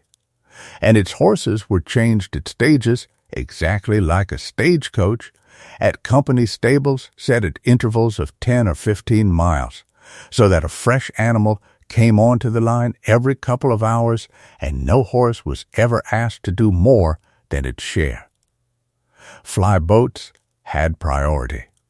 They carried a distinctive marking so they could be recognized at a distance, and by agreement and by act, they went first at every lock and every bridge hole. A loaded slow boat waiting 3 hours at the bottom of a flight would let a flyboat straight past. At locks, the crew simply did not stop. The steerer took the boat in, 2 men were already ashore running ahead. The paddles were up before the boat had settled, and the moment the levels were near the gates were being pushed. A good fly crew could get through a narrow lock in 7 or 8 minutes, in the dark, in the rain, having already done 40 that day. They ran through tunnels at night with a lamp in the fore end. They ran through the small hours on empty pounds with one man steering and the other dozing on the hatch beside him. And they kept schedules that would surprise anybody who thinks of canals as leisurely. The run from London to Birmingham, 130-odd miles with over 150 locks, was done in something under 3 days by flyboat. 3 days for 130 miles is not fast, but it was reliable, and it happened whatever the weather, and for parcels and perishables and valuable goods, it beat the roads comprehensively until the railways came. The great carrying firms of the age ran these services. There was one enormous carrier, a name that still exists today on the sides of removal vans, that began as a canal carrier and had a fleet of boats and a network of depots and agents across the Midlands, and which handled goods with a sophistication that would be recognizable to a modern logistics company, scheduled departures through rates, transshipment, insurance, and claims. And it was that same firm, when the railways came, that read the situation quicker than anybody, sold its boats, and became a railway carrier instead, and then a road carrier, and survived. The canal companies who owned the water and not the traffic could not do the same. Which brings us to the railways and to the long, slow ending of the story. The date everybody uses is 1830, when the line between Liverpool and Manchester opened. It is a good date because it is a clean one, and because that first line ran more or less alongside the very first commercial canal and took its traffic. But it did not happen overnight. The canals did not collapse. What happened was much more gradual and much more like watching a tide go out. At first, the railways took the passengers, and the canals hardly noticed because passengers were a tiny part of their income. Then the railways took the high-value goods, the parcels, and the fine manufactures and anything that spoiled because speed mattered more than cost for those. That hurt, and the flyboat trade began to die. Then they took the general merchandise. Then, as the railway network filled in and the rates came down, they began taking the bulk goods too, and that was the serious blow, because bulk was the whole point of a canal. The canal companies responded in 3 ways, and only one of them worked. The first response was to cut their tolls, which they did aggressively, until in many cases the toll income no longer covered maintenance. That is a race that a canal loses, because a railway can always run one more train and a canal cannot pass one more boat than its locks allow. The second was to improve, and a few did this well. Some widened their locks. Some straightened their lines and shortened their routes. 1 or 2 built proper new works and put in steam haulage in the tunnels. But improvement costs capital, and by then the shares were worth a fraction of what they had been, and no new capital was coming. The third response, which was not really a response at all, was to sell to the railway. This is the part of the story that gets people indignant, and it is more complicated than it looks. From the 1840s onwards, railway companies bought canals. Sometimes they bought them because a canal ran conveniently along a valley and its bed made a good route for a line. Sometimes they bought them to eliminate competition. And sometimes they bought them because the canal shareholders, seeing what was coming, went to the railway and asked to be bought while there was still something to sell. By the end of the 19th century, something like a third of the canal mileage in the country was owned by railway companies. Some of those railway-owned canals were maintained perfectly properly. Others were quietly starved. The bridges were not raised, so the boats could not be made bigger. The dredging was not done, so the depth fell and boats could not load full. Tolls were arranged so that carrying by water was never quite cheaper than carrying by rail. Nothing dramatic was ever done, and nothing needed to be. A canal that is not dredged simply becomes shallower every year until it is not worth using. And yet, this is the part that surprises people. The canals did not stop. Traffic on the English waterways as a whole actually went on rising for decades after the railways arrived. It peaked somewhere around 1898 at something like 42 million tons a year, which is more than they had ever carried before. What had changed was not the volume, but the character. The canals had stopped being the national transport system and had become a specialist one, moving heavy, cheap, unhurried things over short distances, mostly in the industrial districts, and doing it very well. Coal from a colliery to a power station 6 miles away does not need a railway. It needs a boat and a horse and somebody who does not mind that it takes all day. And in certain places, water transport went on being not merely viable, but dominant, and even got better. In Yorkshire, on the navigation running in from the Humber to the coal field, they invented something extraordinary. Instead of loading coal into boats, they built compartment boats, square iron tubs, each holding about 35 tons, which were coupled together in trains of up to 19 and pushed or pulled by a tug. At the port end, the whole tub was lifted bodily out of the water by a hydraulic hoist, tipped up and emptied straight into the hold of a ship. They were called Tom Puddings, apparently because a string of them coupled together looked like a row of puddings in a tin. The system moved millions of tons and it ran until the 1980s. In Lancashire, in the 1890s, they did something even less expected. They built a new canal, and not a small one. The Manchester Ship Canal, 36 miles from the Mersey estuary to Manchester, deep enough and wide enough for ocean-going ships, with locks 600 feet long. It took 6 years and 16,000 men.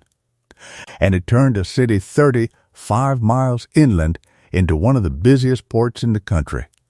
It was, in a sense, the very last act of the canal age, and it was on a scale the 18th century could not have imagined. And a small thing that has to be mentioned when the ship canal is dug, the old aqueduct on 3 arches, the castle in the air that started everything, was in the way. The new canal needed a channel far too wide and far too deep for it to stand. So they replaced it with a swing aqueduct, a steel trough 800 feet long, pivoting on an island in the middle of the new canal, which is filled with water and closed at both ends by gates, and which then swings the entire section sideways, water and all, to let a ship through. It weighs something like 1,500 tons when full. It still works. It has been swinging since 1893. There is something very satisfying about the fact that the first great aqueduct in England was replaced by a moving one. Meanwhile, on the boats themselves, the last technical change of the working era arrived. The engine. The first working narrowboats with engines appeared in the early 1900s. Steam first, which was a mixed blessing because a steam plant and its coal took up a great deal of the cabin and the hold and cost you tonnage and needed an engineer. Then, from about 1910 onwards, the small semi-diesel and diesel engine, which changed everything. A motorboat did not need a horse. It did not need stabling or a nosebag or a farrier or a towpath in good repair. It could run at night. It could tow a buddy on its own. And the engines that were fitted, single-cylinder and twin-cylinder semi-diesels running at a few hundred revolutions a minute, made the sound that anybody who has ever been near a preserved working boat will recognize instantly. A slow, deep, unhurried thumping, one beat at a time, that you can hear coming for a mile before the boat appears. The horseboats did not disappear at once. They went on into the 1950s in places, and there were still 1 or 2 commercial horseboats working in the 60s. But from the 20s onwards, the motor and buddy pair was the standard. And the towpaths began their long, quiet return to being footpaths. In the 1930s there was one last serious attempt at modernization. The Grand Union, having bought up a string of separate canals to make a single through route from London to Birmingham, embarked on a huge scheme to widen the narrow locks on the southern half, so that broad boats carrying 50 tons could get all the way through. Government money was involved because it was also a make-work scheme in a period of high unemployment. They rebuilt over 50 locks in concrete. They built a fleet of new boats. And then it did not work, or at least it did not work well enough, partly because the widening was never completed all the way, partly because the water supply could not stand the bigger locks, and partly because by then the lorry had arrived and was eating the traffic that the railway had left. Then the Second War, and the strangest chapter of them all. With the men called up, the canals were desperately short of crews at exactly the moment when moving coal and steel by water mattered enormously. So a training scheme was set up to teach women to work the boats. They were volunteers, mostly from backgrounds entirely unlike the canal world, art students, secretaries, a vet, women out of comfortable homes who had never done heavy physical work in their lives. They were given a few weeks of training and then put in crews of 3 on a motor and buddy pair, carrying coal from the Midlands to London and steel and aluminium back. They wore a badge with the initials of the Inland Waterways Scheme on it, and the boat people, with the flat wit of the cut, decided that the letters stood for idle women. The name stuck, and the women themselves adopted it, and one of them later wrote a book with that title. They worked pairs through the Braunston flight in the dark. They legged nothing by then, but they steered 70-foot boats through tunnels, shoveled 25 tons of coal, lay in the mud under a buddy to clear a fouled propeller, and lived in the same 9-foot cabin as everybody else, 3 of them for the duration. Several of them wrote about it afterwards, and their accounts are the best descriptions of working boat life that exist. Precisely because they came to it as outsiders and noticed everything that a person born to it would not have thought worth mentioning. They wrote about the cold and the exhaustion and the constant wet, and about the boat families, who regarded them at first with complete bafflement and eventually with something like affection. And they wrote about the beauty of it without embarrassment. Coming out of a tunnel at 4 a.m, frost on the cloths, the sound of the engine across a valley, a pair of boats going down a flight in a summer dawn with nobody else awake in the world.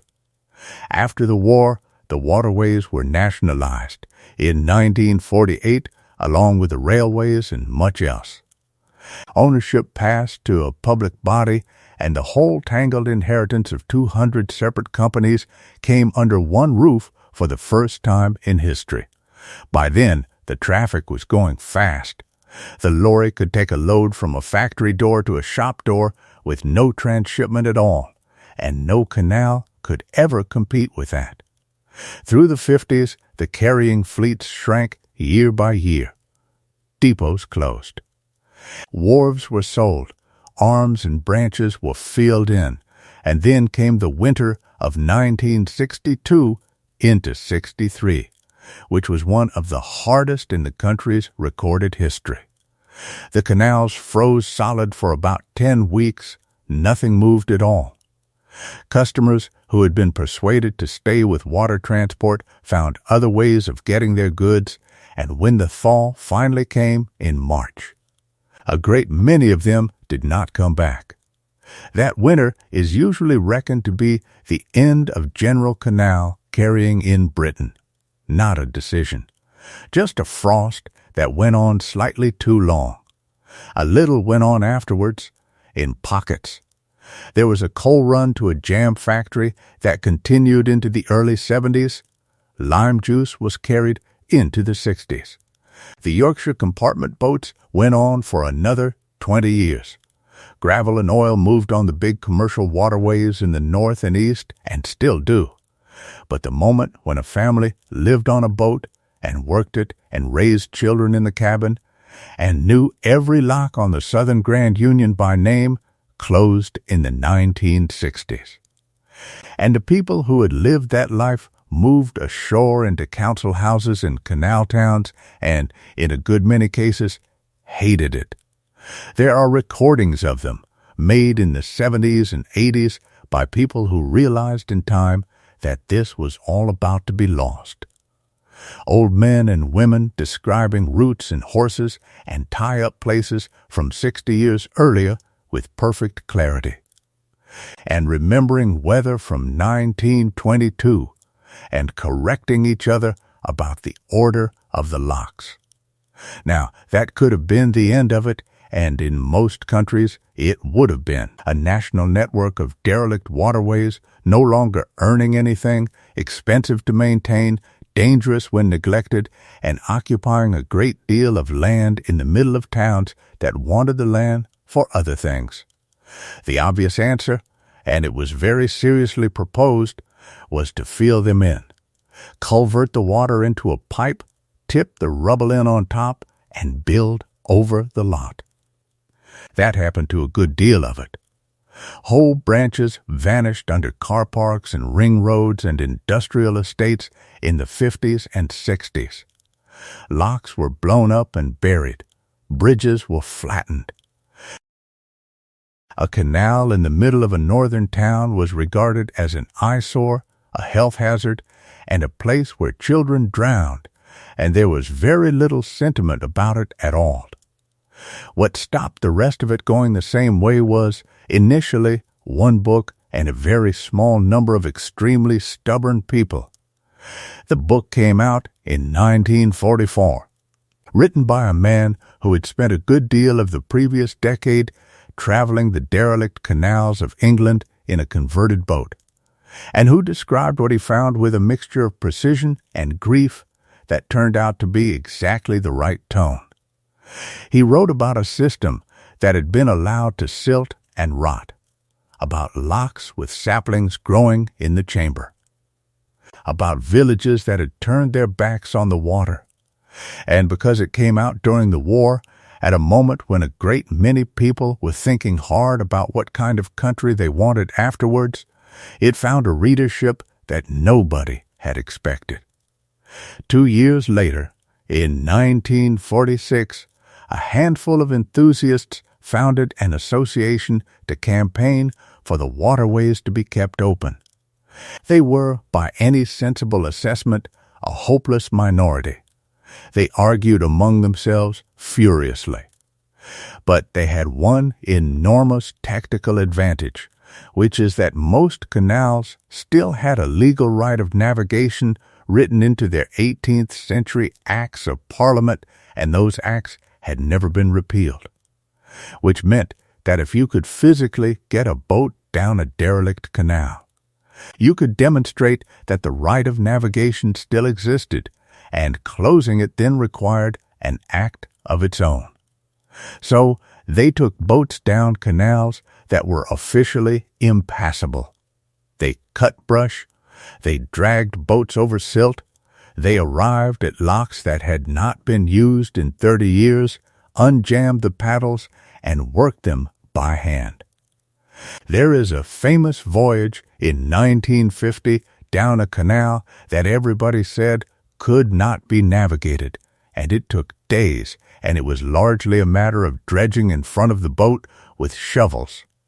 And it worked, because it made the point in a way no letter to a newspaper could. Then came the volunteers, and this is the part I find genuinely moving.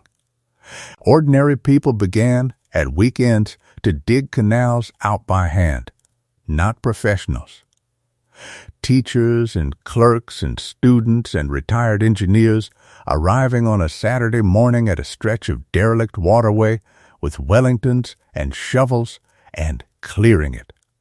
They pulled out shopping trolleys and bedsteads and half a century of rubbish. They rebuilt lock walls brick by brick. They repuddled clay with their own feet in exactly the way the Navvies had done, because nobody had ever invented a better method. There was one weekend in the early 70s when 600 volunteers turned out to clear a length of canal in a northern city and moved an astonishing quantity of material in 2 days. And the sheer visible fact of it changed the local council's mind about the whole scheme. Some of the restorations took decades. The Kennet and Avon, running clean across the south of England from the Thames to the Bristol Avon, was derelict in the middle, with the great flight of 29 locks at Devizes disused and its gates gone. Restoring it took the best part of 40 years of fundraising and volunteer work and finally a large grant, and it reopened fully in 1990, with the whole flight working again. The Huddersfield Narrow, which climbs into the Pennines and goes underneath them through the 3-mile tunnel, had been abandoned since the 40s, with sections filled in and buildings put on top. Reopening it required new tunnels under a town, and it took until 2001. The Rochdale, over the tops between Lancashire and Yorkshire, reopened in 2002. The Droitwich Canals reopened in 2011. There are half a dozen more still being worked on now, patiently, by people who fully expect not to see them finished. And along the way, there have been a few pieces of genuine engineering theater. There is a boat lift in Cheshire, built in 1875, which raises boats 50 feet vertically between a river and a canal in two water-filled kazans that counterbalance each other.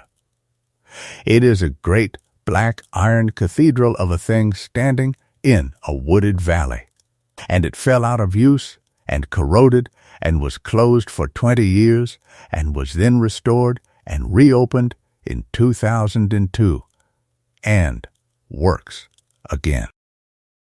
And in Scotland, at the turn of the millennium, they built something entirely new to reconnect two canals, whose linking flight of 11 locks had been dismantled. Rather than rebuild the flight, they built a rotating boat lift, two opposed arms, each carrying a water-filled gondola turning through half a circle to lift one boat up 80 feet while lowering another down. Because each gondola holds the same weight of water, whether or not there is a boat in it, the whole assembly stays in balance, and the entire machine turns using a very small amount of power. It looks like nothing else on Earth, and it works on the same principle that the 18th century used. Let the water do it. So, where does all this leave the cut today? There are around 2,000 miles of it open in Britain now, out of the 4,000 or so that once existed. It carries almost no freight. What it carries instead is people, on holiday boats and on residential boats, and along the towpath it carries walkers and cyclists and runners and anglers, and on a summer evening, in a city. An extraordinary number of people who simply want to be beside water. And here is the thing that I think is genuinely remarkable, and which is the note I would like to leave you on before we slow right down. Almost nothing about it has changed. The locks are the same locks, not replicas, the same stone chambers cut by men with picks in the 1770s, with the same miter gates in the same recesses, opened by leaning on the same kind of balance beam. The water is still moved by gravity, and there is still no engine anywhere in the system. The gauging marks are still on the old hulls. The bridges are still numbered. The turnover bridges still curl back under themselves for the convenience of a horse that has been dead for a century. A boat today is still 6'10" wide, because a lock built in 1770 is still 7 feet, because a company in Staffordshire was trying to save money on masonry and water.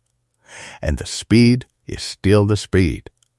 4 miles an hour is the limit on most of the system, and in practice, you go slower, because a wash that breaks against the bank pulls the bank apart, and everybody knows it.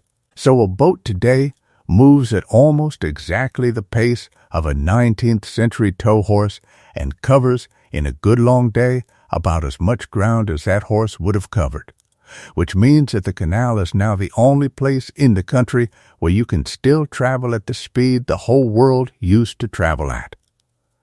That is worth sitting with for a moment, at the end of a day, in the dark, with your eyes closed. For nearly all of human history, the fastest anything could go was the speed of a walking animal.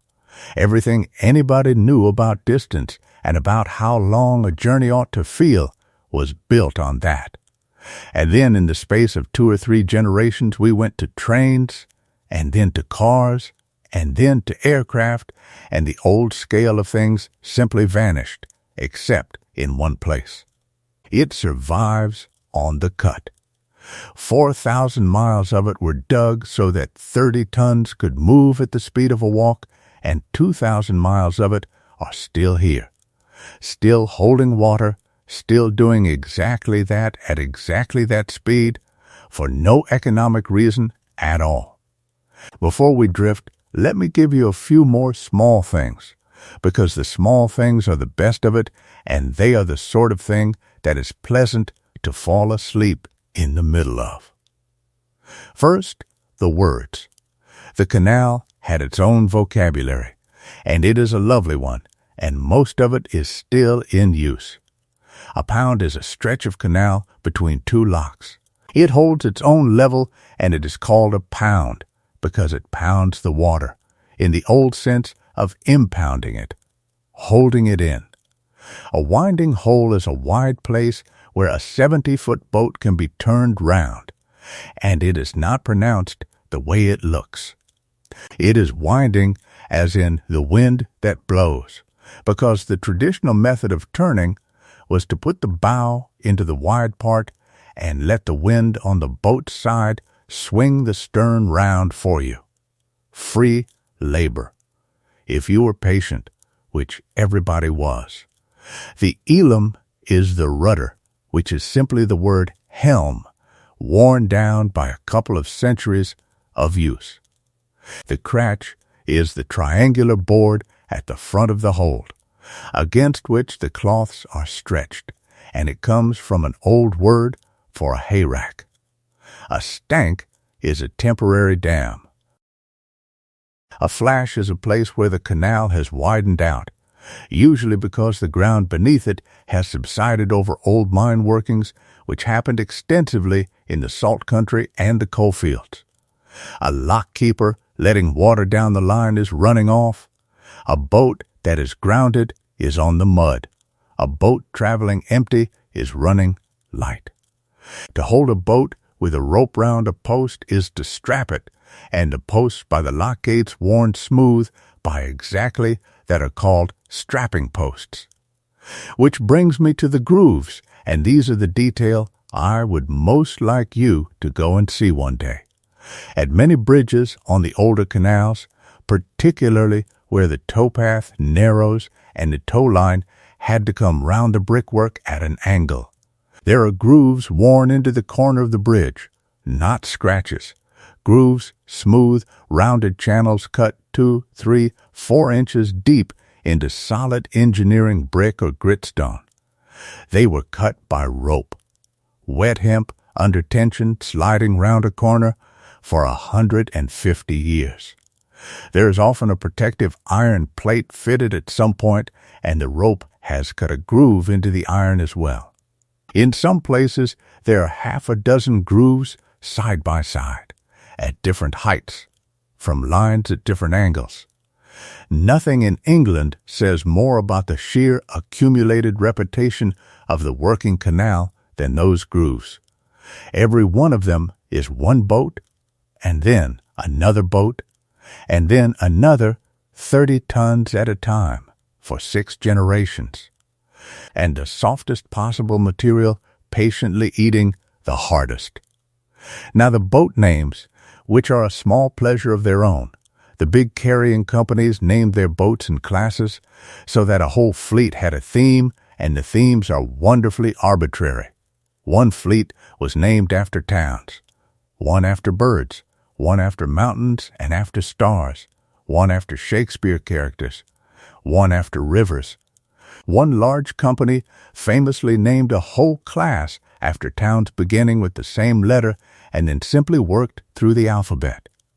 Owner boatmen, the ones who owned their own boat and worked for themselves, named them after their children or after a mother or after something the family had liked the sound of. And the name was painted in shaded serif capitals on the cabin side, with the owner's name and the registration town underneath by a signwriter at the dock in the same hand that did the roses, and the customs. The boat people had their own, closed in particular and largely undocumented. They were generally chapel rather than church, and the boatmen's missions along the canals ran services on floating chapels and in canal-side rooms. And there were mission boats that traveled the network. A mission boat carried a lay preacher and in some cases a small dispensary and a store of clothes for children, and it was welcome. Because the missions were the only institution outside the boat world that treated the boat people as people. Weddings were fitted around the traffic. A couple would be married at a canal-side church between trips, and the boats along the wharf would be dressed with ribbons, and the brasses would be polished twice over. Funerals were harder. Because a boat family had no parish and a burial needs one, and there were canal churches that took them in, and canal graveyards where whole extended families of boat people are buried together. There is one in Northamptonshire and one in Cheshire that are known for it. And there were superstitions of a very practical kind, as there are with all people who work on water. Certain things were unlucky on a boat, and one of them, universally, was to change a boat's name. Another was to start a journey on a Friday. There was a general suspicion of anything that had come off a wrecked or sunk boat, and there were customs about the horse. A good tow horse was known up and down a route. Boat people knew each other's horses and asked after them.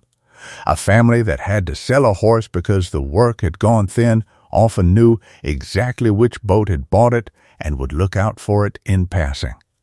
And there are recorded instances of a horse recognizing its old family's boat coming the other way and stopping dead on the towpath. Let me also give you the canal at night, because it is the loveliest state it has and almost nobody sees it. The traffic mostly tied up at dusk, but not all of it. The fly boats ran all night, and so, later, did the motorboats on a tight order. So there were always a few moving in the dark. There is a particular quality to a canal at night that comes from the flatness of the water.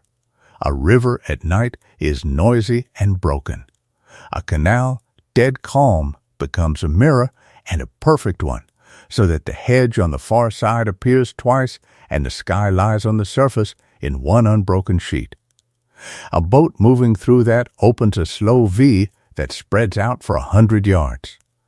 And every ripple carries a piece of the sky on it, and behind the boat the mirror slowly closes again.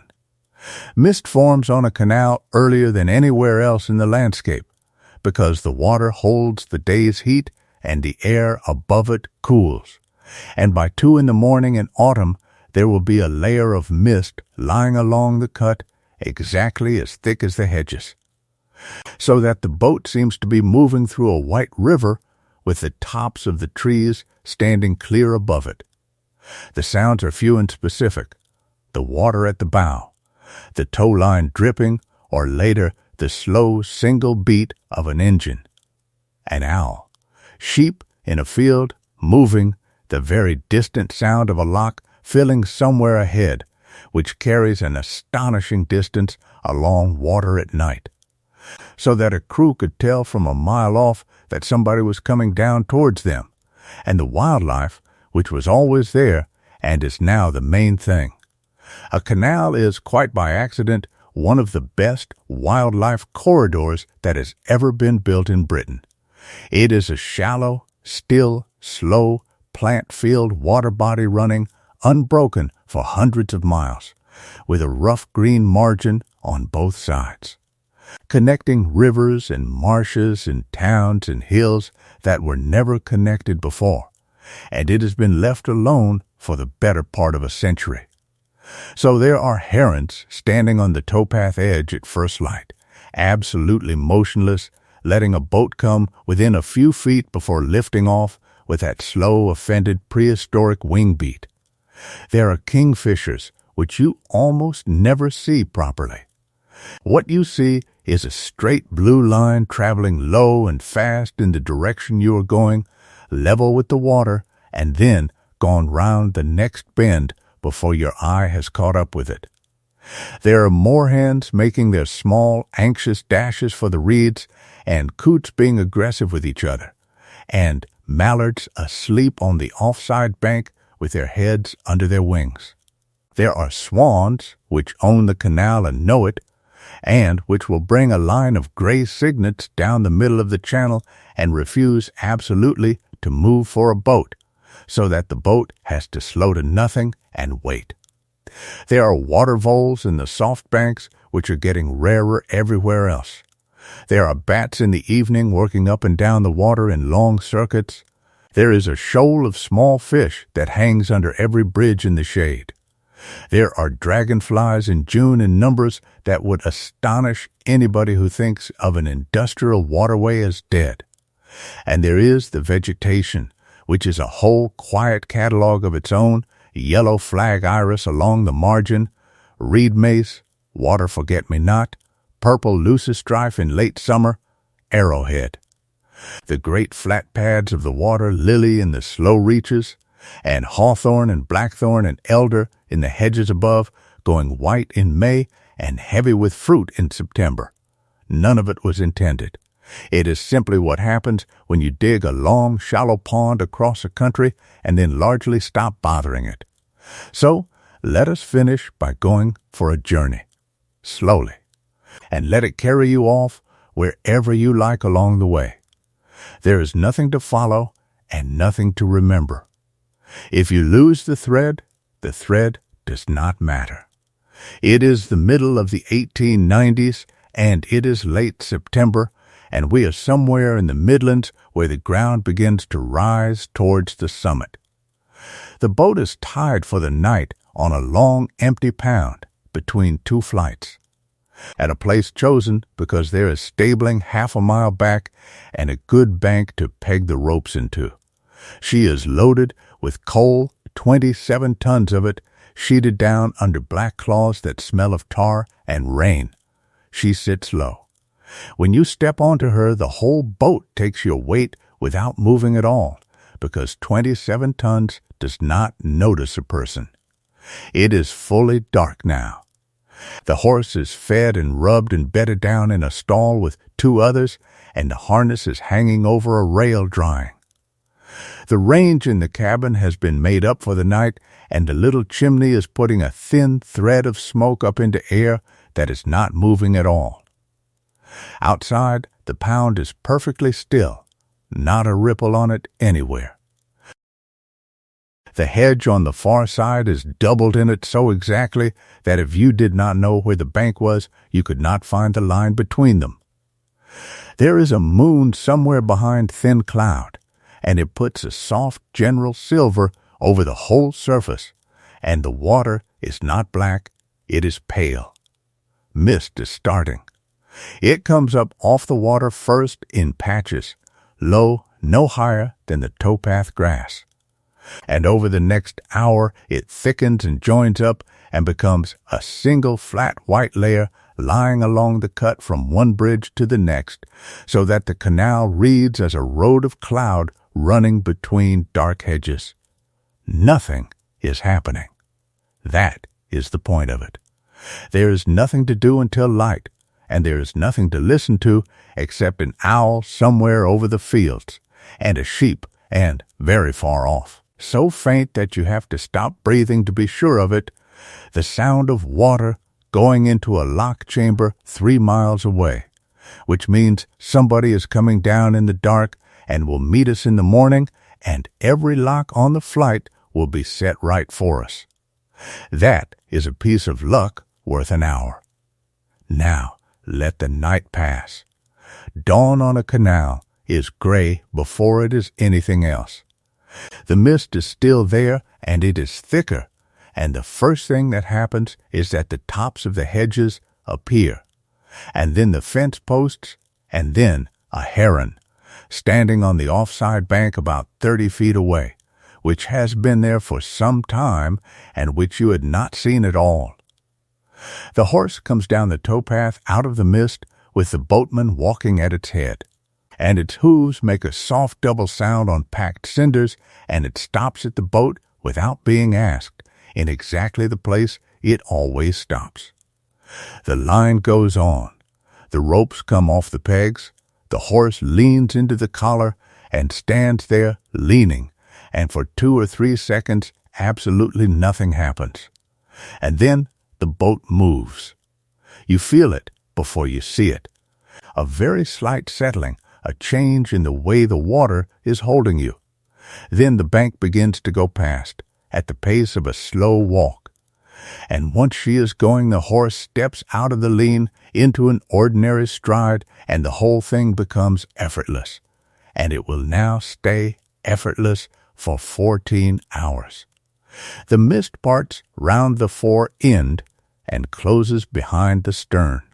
The tow line comes up out of the water, dripping, sags, dips, comes up again. On the tow path, the horse's shape is a darker gray in the gray. Half a mile, and the mist begins to lift and tear, and the sun is somewhere behind a hedge on the right, doing nothing yet but making the whole east side of the sky pale gold. Bridge 51, an accommodation bridge, one arch, brick, with the towpath going through under it and the water narrowing into the hole. There are 4 grooves worn into the corner of the brickwork at the height of a tow line, and the line goes into the top groove as we come round and sits in it and comes out the other side, and the boat swings very slightly and straightens. Then the flight. It is 15 locks in a mile and a half, going up, and the top of it is the summit.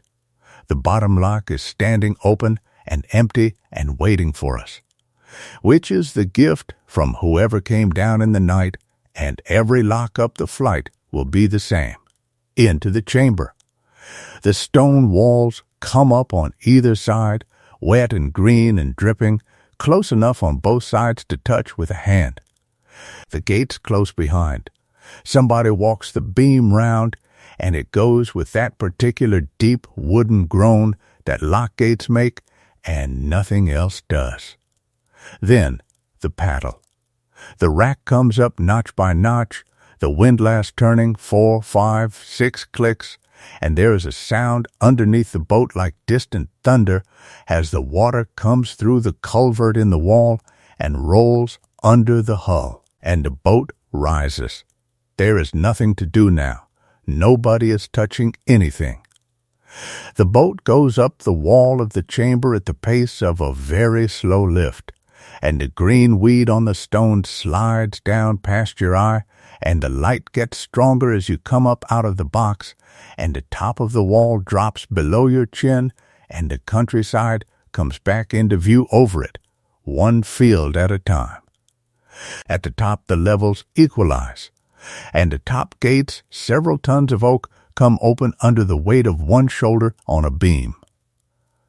Out 20 yards of pound, and the next lock, and again, and again.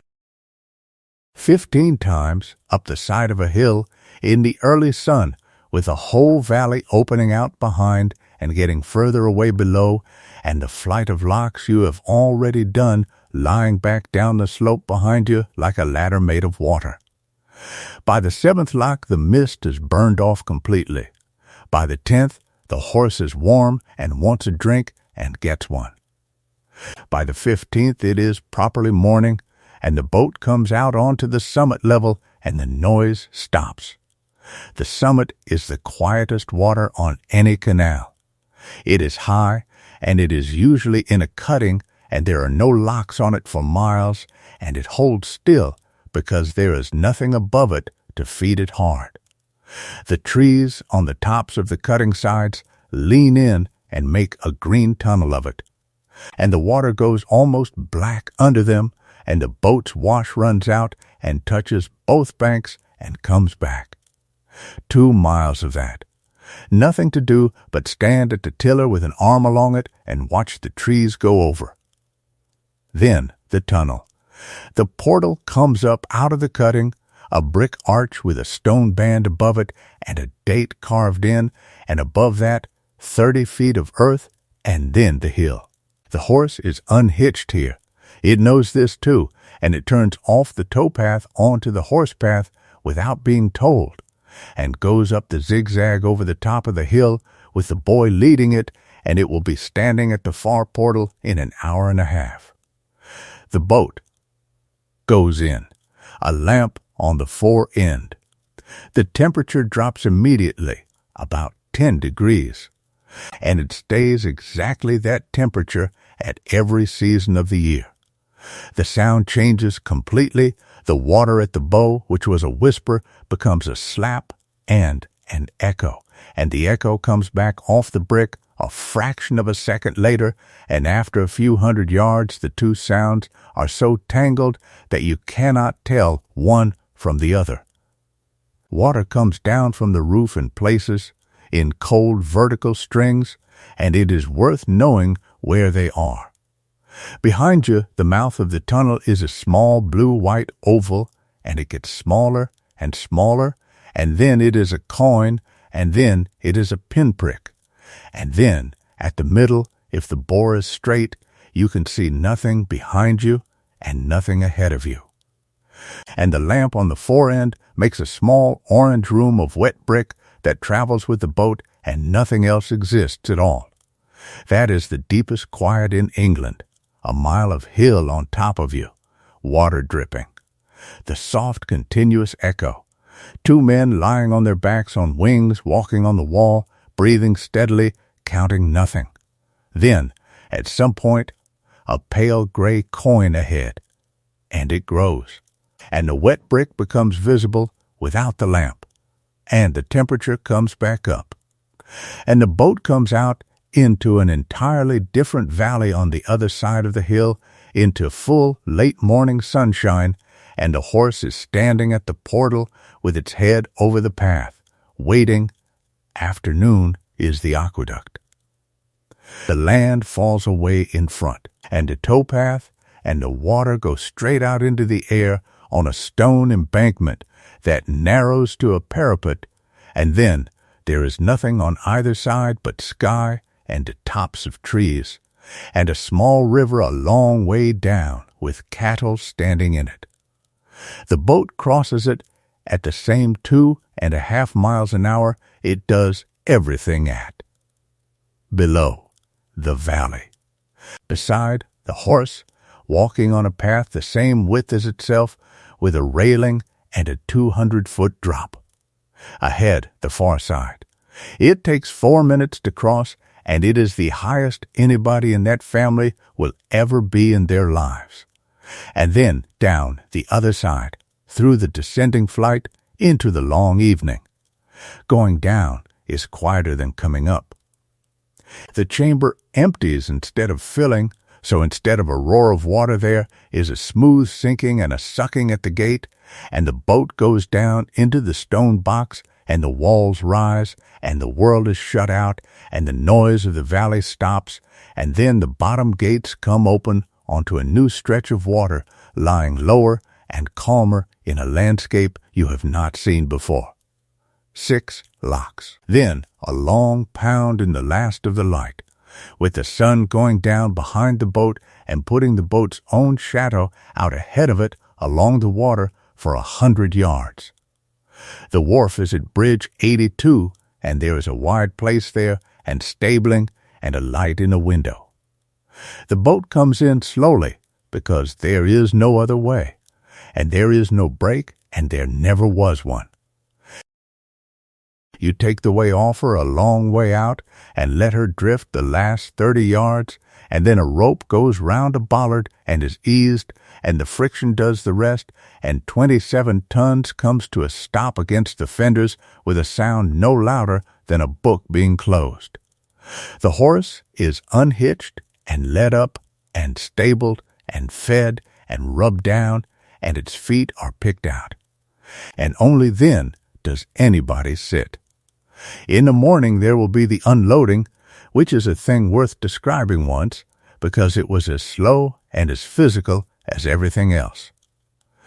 Coal came out of a boat by hand for most of the period, in baskets and barrows, shoveled by men standing in the hold, and swung up onto the wharf, 27 tons of it, one shovel at a time, all day. At the better wharves there were cranes, and later there were tipplers and grabs and conveyor chutes. But at a small wharf serving a mill or a lime kiln or a farm, it was shovels. and it was 2 men, and it took the best part of the day. And then the boat sat up high and light in the water like a different vessel altogether, and steered like a leaf, and the horse could start her with a nod. And then you turn her at the winding hole and go back the way you came and do all of it again in the other direction, and that is the life. Downloaded backlight twice a fortnight for 50 years on the same 80 miles of water in a cabin 9 feet long, polishing the brass. Now, let it all get quiet. I want to leave you with the picture of what that water is doing tonight, while you sleep, because it is doing exactly what it has always done, and it does not require anybody to be watching. Somewhere, right now, there is a summit pound lying in a wooded cutting in the middle of England with not a boat on it and not a ripple across it holding the sky. Somewhere there is a lock standing empty with its bottom gates open exactly as the last boat left it, and a slow leak coming through the top gate, drop by drop, into the chamber, and that leak has been running for 150 years, and the chamber has never once filled up, because the leak below balances the leak above, and the water finds its own quiet settlement and stays there.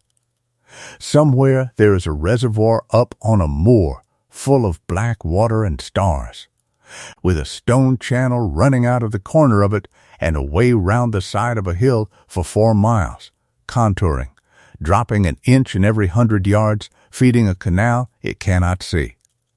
Somewhere there is a brick tunnel 1.5 miles long, absolutely dark, absolutely still, at the same 11 degrees it has been at every hour of every day since 1790.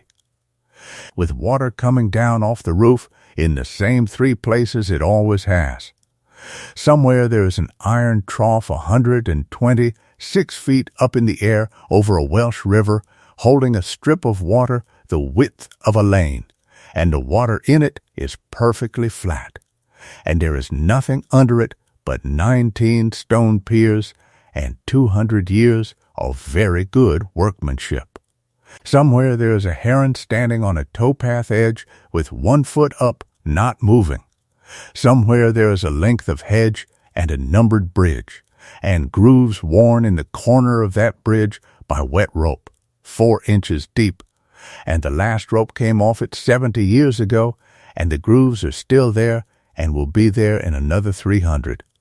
And under all of it, everywhere, from one end of the network to the other, under 2,000 miles of still water, there is a layer of gray-brown clay about 2 feet thick that was made waterproof by men walking on it.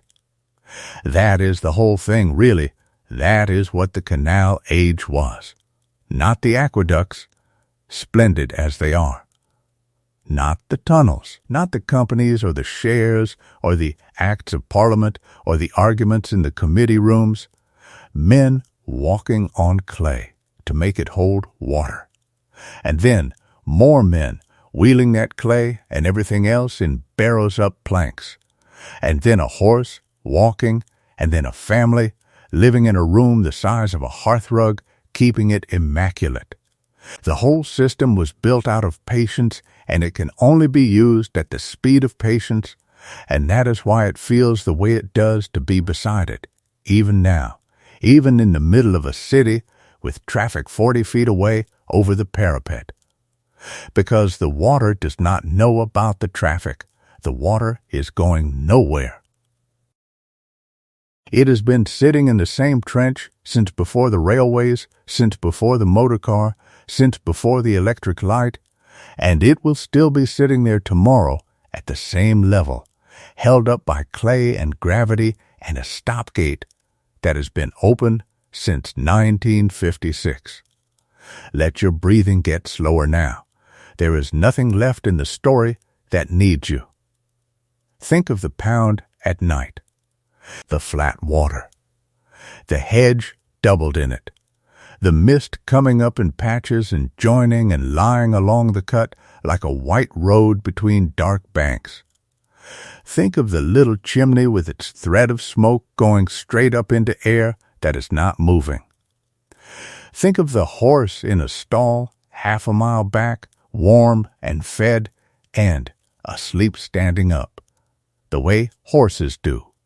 Think of the coal sheeted down under black cloths, 27 tons of it not going anywhere until morning.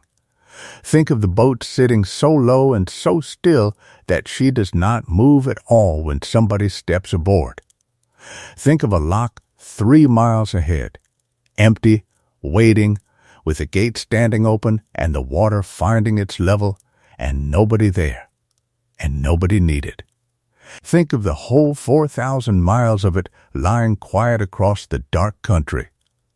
Lancashire and Cheshire and Staffordshire and Warwickshire. The fens, the Pendon summits, the Welsh border, all of it flat, all of it still, all of it holding the sky. Nothing is going to happen tonight. The water will not rise and it will not fall. The mist will thicken until about 4 and then thin out towards dawn. The level in the pound will drop about 1/4 of an inch overnight through the gate leaks, and the feeder will put it back before anybody notices. And in the morning there will be a heron and a horse coming down the towpath out of the mist and a rope coming off a peg. And a boat that begins to move so slowly you feel it before you see it. But that is the morning, and the morning is a long way off. For now there is only the pound, and the flat water, and the 2 hedges, and the mist, and the moon behind thin cloud, making everything pale rather than dark. Let the boat be still. Let the water be still. Let the whole long green country be still. From the summit tunnel to the sea lock, 4,000 miles of it, lying in its clay, going nowhere at all. Breathe out. There is nothing to carry, and nothing to steer, and nothing to lift. The lock is set. The horse is fed. The ropes are on. The range is banked down for the night, and will still be warm at 5. Everything that had to be done today has been done, and all that is left is the sound of water finding its own level somewhere far off down the flight, and the very small movement of a boat against her fenders, and the long, slow settling of a country that has learned how to be patient. Sleep well. The cut will still be there in the morning. It always is. Let me stay with you a little longer and give you nothing to think about. There is a lock cottage at the top of a flight with a garden and a row of beans and a whitewashed wall, and the light in the window has gone out. There is a smithy with a fire raked over, and the tools laid on the bench in the order they will be wanted. There is a boatyard with a boat up on the dock, half blacked, the tar dried on the lower planks, and the upper one still bare, waiting for tomorrow. There is a signwriter's brush standing in a jar of turpentine beside a cabin door with 2 roses finished on it and 1 to go. There is a windlass hanging on a hook. There is a mile of towpath with nobody on it. There is a reservoir on a hill with its stone valve tower standing out in the middle and the water black around it, and the whole surface completely unbroken.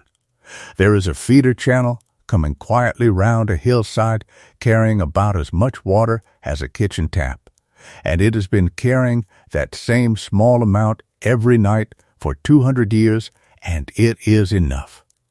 There is a stop gate standing open. There is an overflow weir with 1/8 of an inch of water sliding over its stone lip and dropping into a brook below, and the sound of it is so small and so constant that you would stop hearing it after 10 minutes. There is a bridge with a number on it. There is a milepost with a distance to 2 towns cast into it in raised iron figures. One of them a town whose wharf closed in 1929. There is a great flight of 29 locks on a Wiltshire hillside, standing all the way up the slope in the dark.